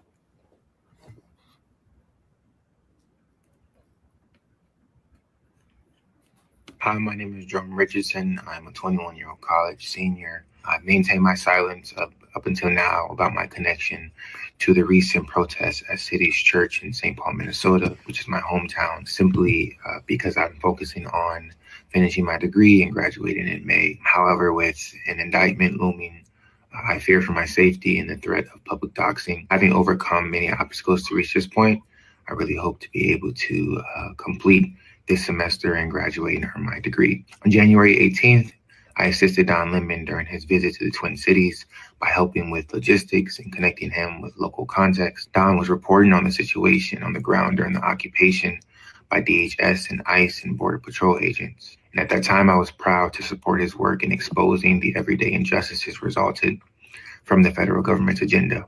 As a consequence of this support, I'm now being targeted by Trump and the federal administration. I say this to say I'm incredibly proud of those who have already faced their indictment and detention. And I know this fight is far from over. Their courage has certainly inspired me. Yet this is the price of being unapologetic about humanity and love of Christ. I support the activists who felt compelled to highlight the hypocrisy of how Pastor David Easterwood could simultaneously be a pastor at the church and the local leader of ICE operations. What people are experiencing goes against human and civil rights, as well as the teachings of Jesus, who indeed flipped over tables. So while I've been an active youth leader since the murder of George Floyd, I'm speaking out now because I anticipate being in federal custody sometime in the coming days. I want to share my love and gratitude and ask that you all support through 3 actions. Pray for my safety and my peace of mind. Do not stop fighting against this oppressive system. And please support my legal defense fund, as I am in dire need of you all's financial support and emotional support, as well as prayers. So Vanessa, I'm not sure if he is a journalist or an activist. This is his GoFundMe page. It said a goal of $24,000. They've raised so far $16,465. But let's say if he was a journalism student, and like I said, I've actually had students travel with me in covering. I mean, this is something that people now have to think about with this action by this Trump Department of Justice. Yeah, so Jerome is a student at Temple University, and I live here in Philadelphia. I'm a proud NAHJ Philly member. I've taught at Temple University. And unfortunately, this is a conversation that I've been having with students for a very long time.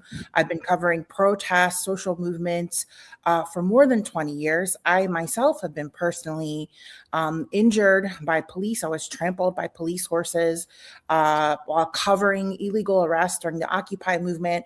So with that personal experience, I feel compelled to make students understand the risk. We undergo risk assessment.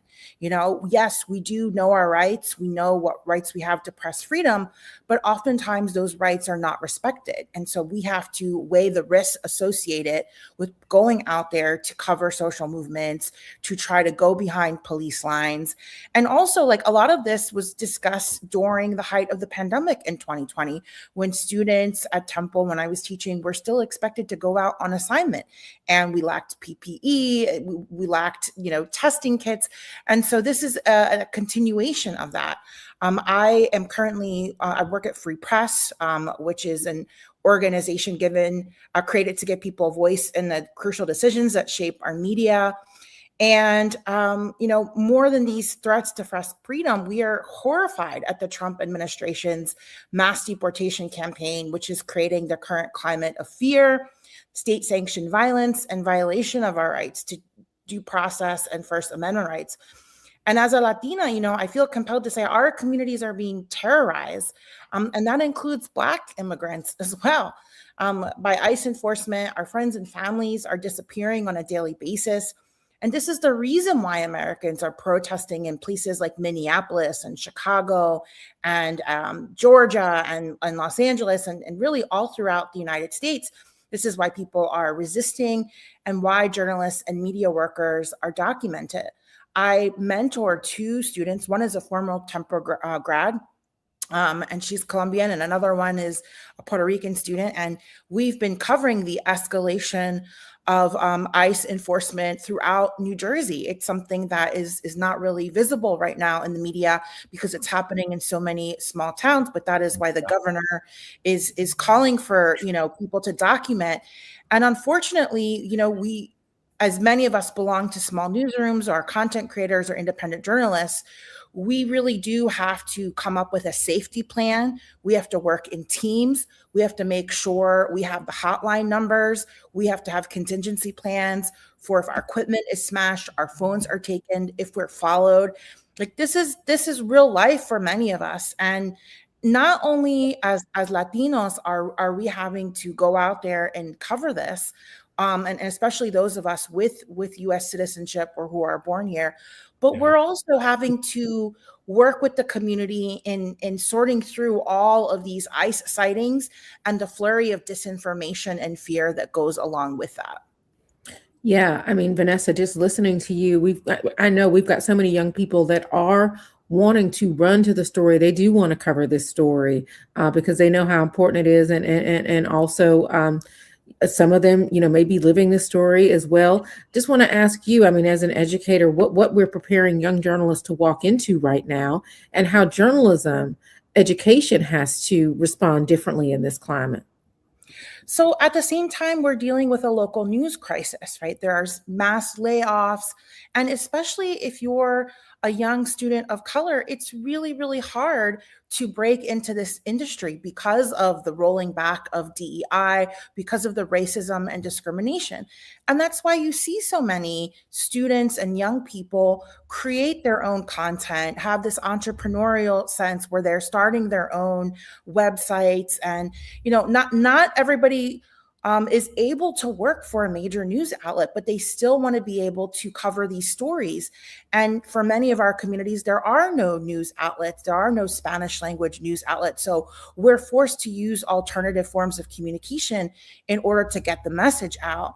And when that happens, you lack the institutional support, these legal trainings and knowledge of resources. And so I think as older people, as veterans, as we should be mentoring people through NAHJ, NABJ. And I suspect that's what Don Lemon was trying to do with Jerome, is take him under this wing and show him the ropes.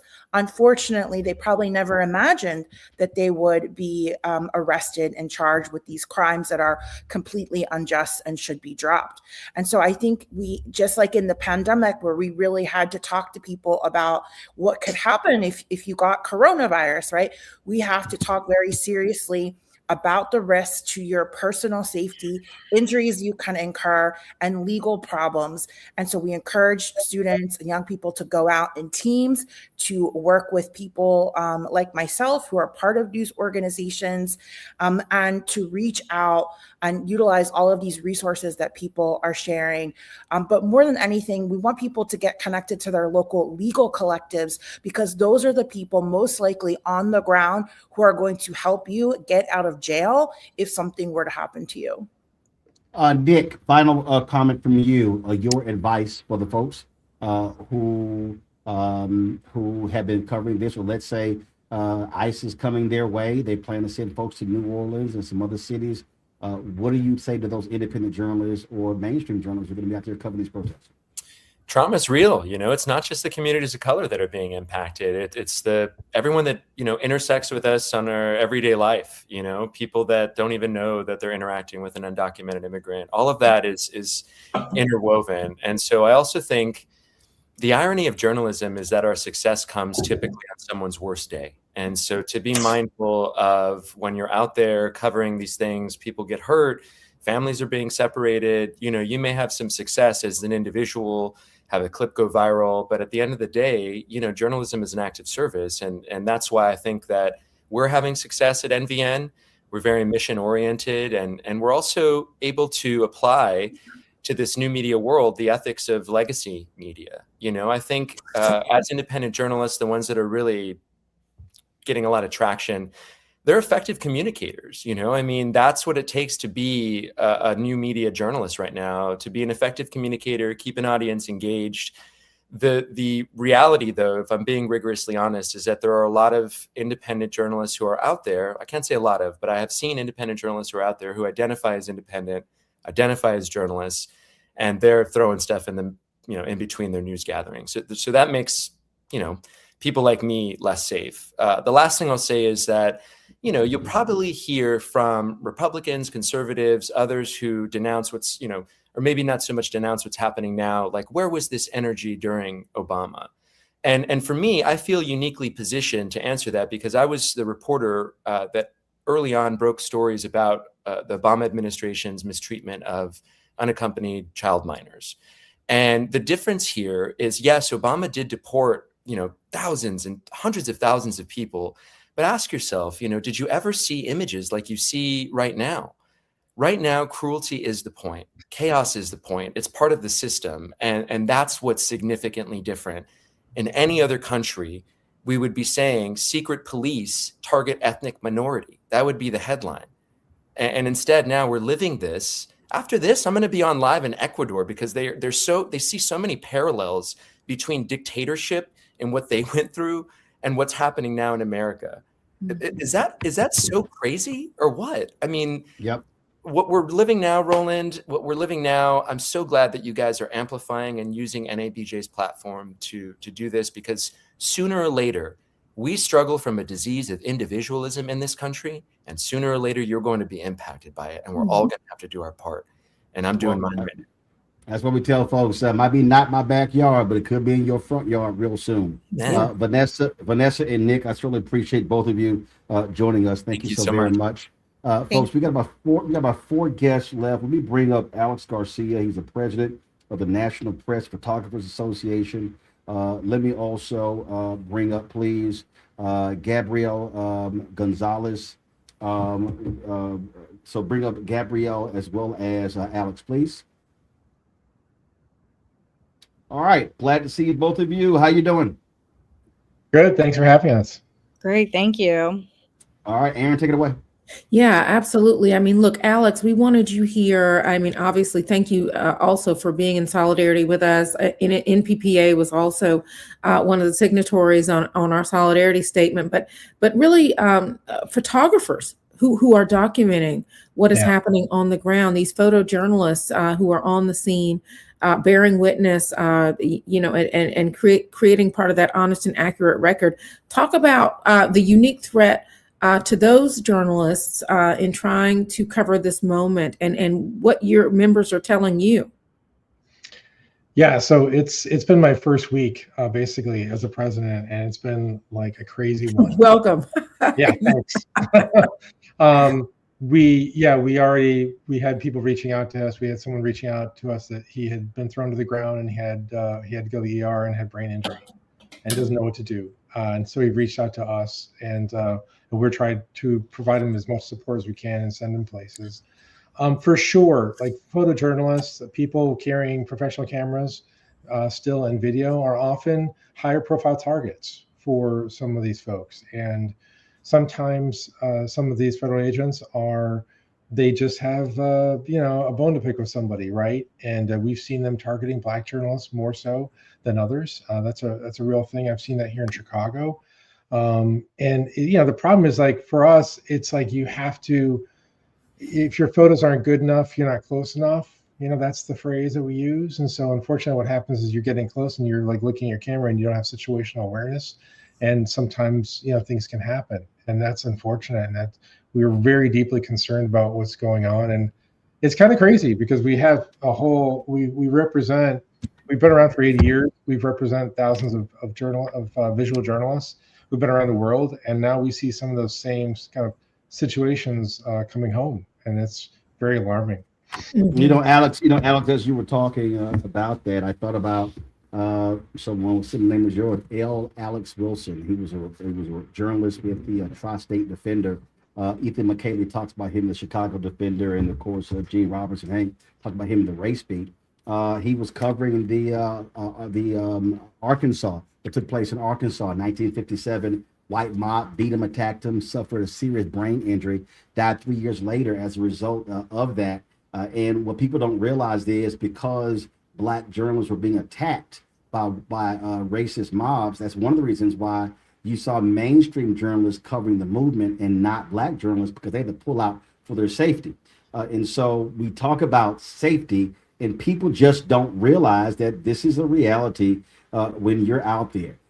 We think about war zones overseas, but we have to understand that, listen, when you're a photographer, you're up close and personal. You're literally there in the mix, the kind of images they get. And we see these photos and like, oh my God, that's a stunning image. But you're literally right next to the person when this is happening. And people literally are putting their lives on the line, and they have to deal with repercussions of tear gas and pepper spray, a smoke inhalation, but also getting pushed around, getting attacked. Right. Exactly right. Exactly right. Yeah, it's not getting any easier, right? And and we haven't really talked about this, but like, if you're going to go into the profession, right, and you're going to try to create generational wealth, right, are you going to go into journalism knowing everything that's happening? That's why it's been really challenging, for the past, for the years I've been in this profession, and I'm old enough to remember when NABJ was part of the Unity conferences with the NHJ, and we were all gathered together as a unified body, which is a beautiful moment in time. You guys had the best parties, by the way, like by far. I gotta tell you that. But yeah, that's how we deal with PTSD. We better throw. That's how we deal with stress. So we better throw a real good party to be able to dance the craziness away. Exactly right. But I mean, if we're going to support like new, journalists of color coming into the profession, I mean, we've got to find a way to support them. So for us, like one of the things that we do for our members is we, and by the way, it's a really good, we have, most of our members are independent journalists now. Like photographers have been hard hit by layoffs. And so most of us are independent, trying to find our way. And so one of the things that we do for members is we have a really big, we provide legal services basically for photographers. We're not licensed to practice law in every state, but when we're not, we can basically refer people to a network of lawyers around the country for referrals. We draft or join in letters addressing First Amendment and journalist issues.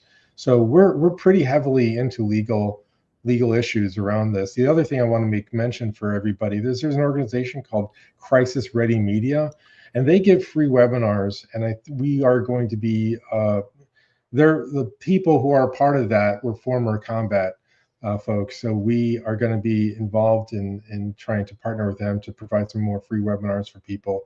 They do in-person training, but that's a separate issue that I think most institutions might want to invest in. But most independent journalists are going to be a little bit more challenged to do that. So the other thing we have is we have a Press Pass Navigator on our site for members. So basically, if you are going into another city or state, as much as a Press Pass can help you, it's probably good to have. But sometimes it's not worth the paper it's printed on, depending upon who's looking at it. But those are just some of the things that we're trying to do for our members. And so if you want to go to our site, we have some free resources as well, nppa.org, and that can provide, we have a lot of articles that address some of the issues that we've talked about, some of the trauma, because when you're photographing trauma, you're experiencing it too. Yes. Yep. It's a deep emotional thing, and it's not easy. Some of my colleagues who basically will just break down in the middle of a conversation recounting what happened, and you realize they need to get some help. Yeah. Gabrielle, I want to come to you. You're with the American Society of Journalists and Authors, and I know that you've also got some resources for independent journalists that you want to talk about. Tell me about those. Absolutely. So just Aaron and Roland, just want to thank you for bringing together this coalition. Also, Alex, your points on the risks that journalists take is so important. So just want to acknowledge the risk that all of us are taking every day and speaking out. So the American Society of Journalists and Authors We were proud to sign on. Again, to Vanessa was speaking earlier, in reference to Jerome being a Temple University student. ASJA has been speaking out on this, back in 2012, where there was an arrest of a Temple University student journalist just for photographing police officers engaged in a routine traffic stop. To today, we're issuing statements, on that, the recent invasion of the Washington Post reporter's home. So we're here to serve as a bulwark, against these chilling effects that many of you have mentioned tonight. Our statements routinely, include resources. Two that I want to mention tonight are our Writers Emergency Assistance Fund, or WEAF. We give grants to, freelance writers. You can go to our website to get more information on that, asja.org. We also offer scholarships too. So again, speaking to that next generation of truth tellers, we want to build them up as well. So again, go to our website for more information on our upcoming scholarships. Also just want to emphasize that, we are a volunteer-led organization. So many of us, volunteer and prioritize service in other parts of our lives too. So, for me, for example, I am teaching journalism and media literacy to public high school students as well. So just there are things that you can do within your own communities to help with this, as far as like mentoring, sponsoring up and coming journalists, telling them about scholarships and other resources out there. And then just also, it's also important to remember, someone, Amity Pay from Liberation Ventures, which is an organization in the reparations space, recently reminded me that, in times of extreme harm like this, there's naturally going to follow a time of repair. So just keep that in mind. On that particular point there, we talk about those resources. I said Vanessa Graber also said they're organizing a journalism safety training. And I just think, Gabrielle, what we're now seeing is, first of all, by doing this, and I've always said this here, you have to move as a collective. So if there's somebody who's already doing something, it doesn't make sense for NABJ to say, well, let's create our own. No, if you already got it, how can we tap into it? That's why I said earlier, it'd be great if there was a collective fund for legal assistance for independent journalists versus an individual. You can tap into it. And so this is where the sharing of information is just so important, to know what is out there to help folks who need help. There's so much out there. Yes, and more for us to do together. Absolutely. Absolutely. Alex and Gabrielle, we appreciate both of you joining us. Thank you so very much. Your support of this National Town Hall is absolutely great. Thanks a lot. We appreciate you. Thank you. We're going to bring up folks. Let's see here. We got Nicole Carr, journalist, author, and professor. Joel Simon, director of Journalism Protection Initiative with the Craig Newmark Graduate School of Journalism at City University of New York. Joel probably has a two-sided business card with that long title. Glad to have both of y'all here. Aaron, take it away. Yes, I mean, listen, Nicole, I want to come to you because, we've talked about kind of this long pattern of frankly, Black journalists having to cover democracy under duress. I mean, this is nothing new, and it is part of unfortunately, historically, we know that this to be the case for our journalists, and the unique challenges that that covering civil unrest and protests and the like poses specifically for us. Can you talk a little bit about that and just the role of Black journalists in keeping that honest and accurate record? Yeah, Aaron, and excuse my voice, I've been battling something here. I'm glad to be with you all this evening. I insist at Morehouse College, at my classes, which include Clark Atlanta and Spelman students, I insist that we teach history of the Black press in what's been a newly expanded journalism major here, because it's instructive for us in so many ways, and it's interdisciplinary.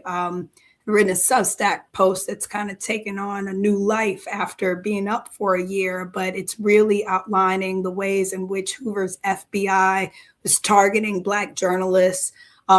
Many of those journalists who were serving in government, federal government roles and serving as foreign correspondents while they were in military service, and sending back these stories from Europe on the ANP, the Negro Press Wire, the Black version of the Associated Press, and recognizing in real time that what they were seeing in concentration camps and some of the best coverage that we're seeing during the Holocaust is coming from Black journalists because they understand Jim Crow rule within the Third Reich, right? And so it's some of the reporting, a lot of it is more accurate than anything you ever read initially in the New York Times or the Washington Post and legacy media, all of that.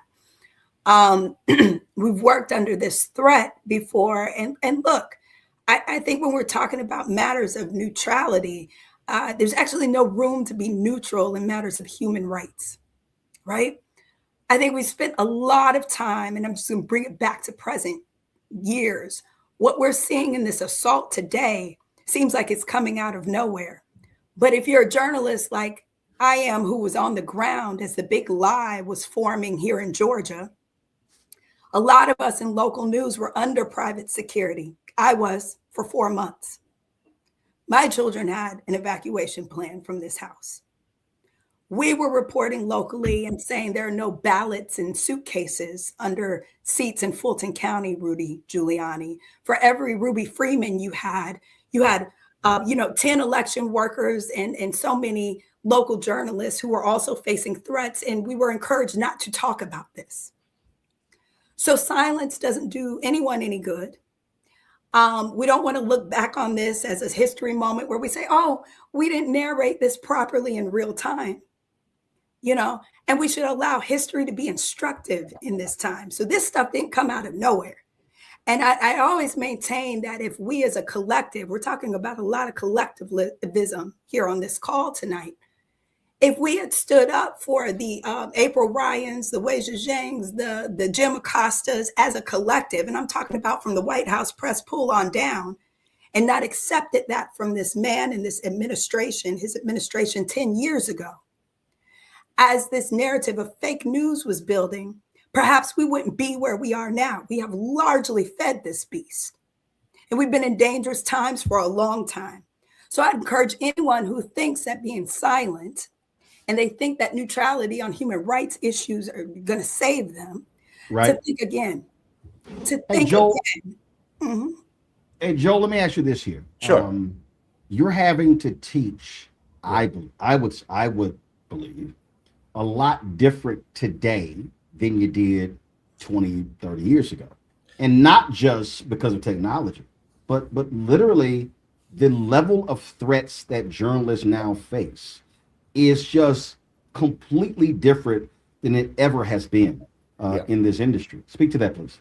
Yeah, well, I should tell you a little bit about my background. I wasn't teaching 20, 30 years ago. I was a journalist myself and worked in Latin America. And then I ran the Committee to Protect Journalists for a long time. And my job was to defend the rights of journalists working in the most violent and repressive places around the world. That was what I did. And I really never thought that we'd be grappling with these kinds of issues in the US, or maybe I thought it was possible, but it was something I never really confronted. And so when after 25 years of running the Committee to Protect Journalists, I looked at what was happening in the United States, and I spent a year before I joined the Newmark School, where I teach now, working on a major report about the history of journalists covering protests and demonstrations in the United States and the lack of legal protections. And this report is called Covering Democracy. And I actually anticipated, I said, the laws that protect the rights of journalists covering protests and mobilizations going back to the civil rights era are incredibly weak. We don't have real protections. And every time there are mass protests and demonstrations, there's a crackdown on the press freedom and the rights of journalists, and this has been something that has been present throughout our history. So when I got to the Newmark School and I started teaching, I basically brought into the curriculum the notion that in order to practice journalism in the United States, we needed to train students on the kinds of techniques and strategies that journalists working in more authoritarian and repressive societies around the world have had to grapple with for many years. How to make a basic safety plan, how to understand and use protective equipment, when you're out reporting, particularly on protests, to really understand your rights, but also understand that often your rights are not going to be respected. You're going to have to, if you assert your rights in the context of, say, a police action, you may not be in a position where you can actually protect your own the constitutional rights that you have on paper, and also to navigate this online space where harassment is a constant reality, particularly for female identifying journalists and journalists of color. Everyone, who's tuning in tonight is going to know this. This is not going to be news for anybody. But young journalists who are entering the profession, in order to be successful, we wish this were not the reality, but this is the reality in which the next generation of journalists will have to work.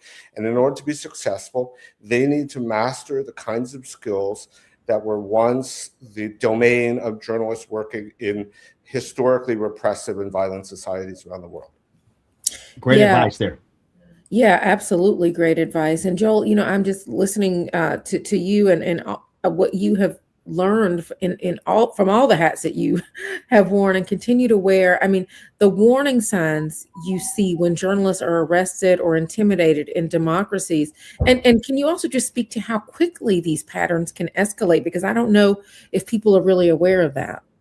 Yeah, I mean, one of the things that when I look around the world in my CPJ role, this is, again, something that many people have observed. The first line of attack is against journalists and the media. So if you see journalists coming under attack, you know that there's a broader crackdown that's coming. This was true, in Russia. It was true in Venezuela.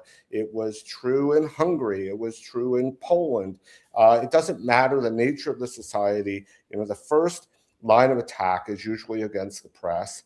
And there's a reason for that, is because the presence of journalists is kind of and journalists, I should note that I am not talking about, the traditional notion of journalism, the kind of, hierarchical legacy organizations. Journalism is practiced increasingly in a variety of different ways by different kinds of people, many of whom are operating independently. We see that in this country. But, when there's a crackdown on that kind of ability to document and disseminate what's happening, that and that ability is compromised, that opens the door for broader repressive action. And that's actually what we're seeing right now. Of course, this is obvious. And what's really interesting, I just, Roland and Aaron, I want to make one point that I think is important in a historical context. Journalists have always said throughout history that, we need the public to stand up for our rights, because we are your eyes and ears. And this was, certainly the case in the civil rights movement. John Lewis famously said, that without the press, the civil rights movement would have been like a bird without wings. But of course, it's reversed today, in the sense that so many people are out there practicing journalism informally, and their ability to document the activities of law enforcement is being utilized by traditional media to understand and contextualize these murders that are happening and these abuses. So we are all in this together. There's, journalists have traditionally talked about press freedom, but we really need to expand our understanding of what's under threat. It's the broad expressive activity protected by the First Amendment. Journalists and people who are out there with cell phones documenting what's happening, we are all in this together. All our rights are under attack. Nicole, your final comment. I know you don't have much of a voice, but final comment. No, I will piggyback off of Joel. All I want to say is Darnella Frazier. Right. If it weren't for that 17-year-old young lady who went on to earn this Pulitzer citation, if we had been relying on Minneapolis police and the press release, the story of George Floyd would be unknown. So absolutely, a threat to one of us documenting, bearing witness is a threat to everyone.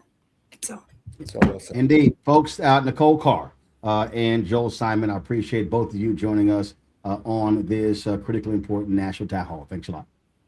Thank you. Thank you so much. Had lots of folks who have commented tonight. There were some people wanted to join us, but because schedule couldn't get on. So we appreciate everybody who came on to offer their professional insight, expertise on this critically important topic.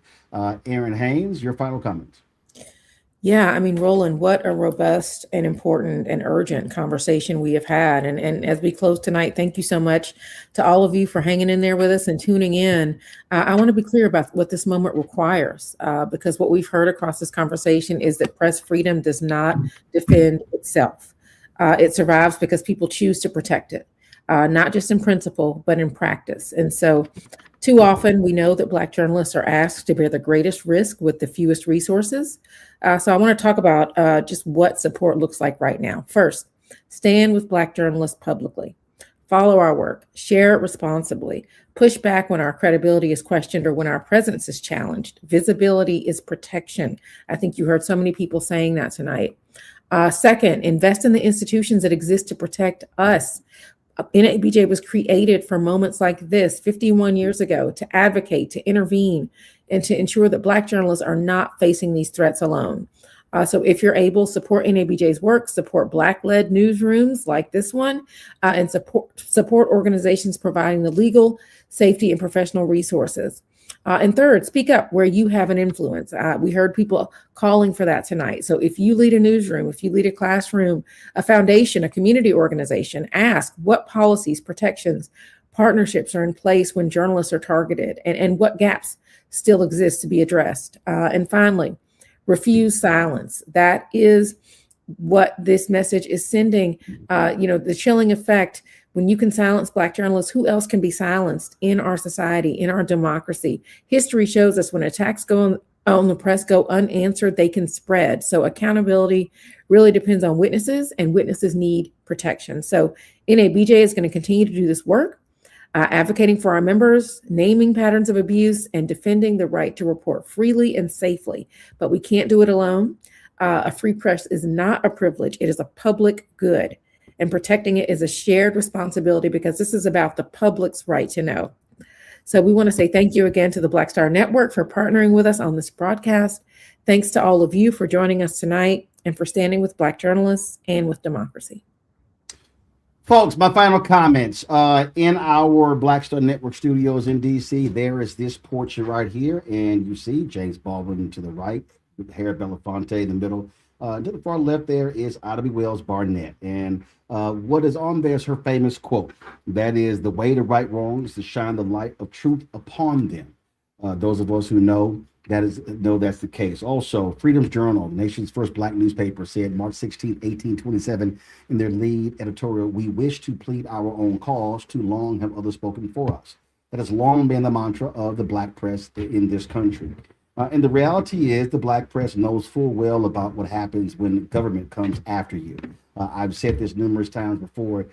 Ethan McCaley did an amazing job with his book called The Defender, how the legendary Black newspaper changed America. In this book, he details how Black newspapers were writing about, during World War II, writing about racism that Black troops were facing. Our federal government literally threatened Black newspapers with being arrested for treason, saying that their writings were causing dissension upon the ranks. And they only wanted them to focus on the good of the war. They said, wait a minute, but Black troops are getting caught. They're catching hell when it comes to racism. That's where the Double V campaign came from. Pittsburgh Courier led it. They called Victory at Home, Victory Abroad, fighting fascism. The reality is, one of our, Nick said it. He often heard people talk about the word fascism. The reality is we are seeing an authoritarian regime target journalists. We're seeing the attacks on journalists, the attacks on media institutions. And the reality is this here. Katharine Graham no longer runs the Washington Post. You don't have that kind of leadership there. You don't have the leadership of the Bingham family in Kentucky, the Chandler family in Los Angeles. We can go on and on and on, where you had folks who actually believed in the First Amendment, who believe in the freedom of the press. What we now have are corporate individuals who often on the mainstream level are more concerned about their stock prices, their private equity investments, as opposed to the work of journalists. Journalists are now having to do the work, do the heavy lifting, and then you look back and realize that You have bosses who don't have your back. For independent journalists, it is an even tougher road. Thin margins already there, barely being able to pay bills, but folk who are committed to doing the work of journalism. They want to do the work that the Ida B. Wells Barnett, and of course, Martin Delaney, and Frederick Douglass, and Robert Abbott, and of course, Alice Dunnigan, Ethel Payne, Chuck Stone, Lerone Bennett, Simeon Booker. We can go on and on and on. All of these folks, they understood the power of media. And if there's any time where we need a free press, it is right now. It is right now when the Wall Street Journal writes a story about Donald Trump's family getting $500 million from a sheik doing business with them. It is even more important when you look at insurance companies, when you look at petrochemical companies and Cancer Alley in Louisiana, when you look at what's happening in Mississippi, when you look at environmental issues, when you look at all of these health issues, all of these things matter because media, like Ida B. Wells Barnett said, shines a light upon darkness. See, folk don't mind doing the dirty stuff in the dark. When a light hits them, things change. And that's exactly what media does. There is no greater time than we need a free press than now. Transparency? Absolutely. Truth? Even more absolute. And this is where the public needs to stand with us and support us. We've shown you GoFundMe pages. We've shown you organizations, nonprofits that raise money for legal defense funds, for training, for security, all of those different things. They are all needed because trust me, if this country does not have a free press, then we are not like everyone else. And when people say, oh, our soldiers, they fought for this. Remember, our soldiers, when we have wars, they didn't fight for the Second Amendment alone, or the third or the fourth. There's a reason the first was the first. We appreciate NABJ partnering with us here at the Black Star Network. Folks, I'll see y'all tomorrow at 6 p.m. Eastern. Please don't forget, follow NABJ at NABJ Official on Instagram. Follow NABJ on Twitter. Please go to nabj.org. We also, of course, have a campaign where our goal is to raise $10 million for our fund to create our endowment fund for NABJ. We created a golden circle as well. We have different levels where people can give. So go to nabj.org to be able to see what that is. We've got to have a strong organization. We are the world's largest minority media organization. We represent Black journalists all across the world. And so please, your support of the work that we do is absolutely critical. And so whether you could give $1 or $1 million, it does not matter. Every single dollar counts when it comes to training the next generation of Black journalists. Let me thank my Black Star Network staff for having put this together.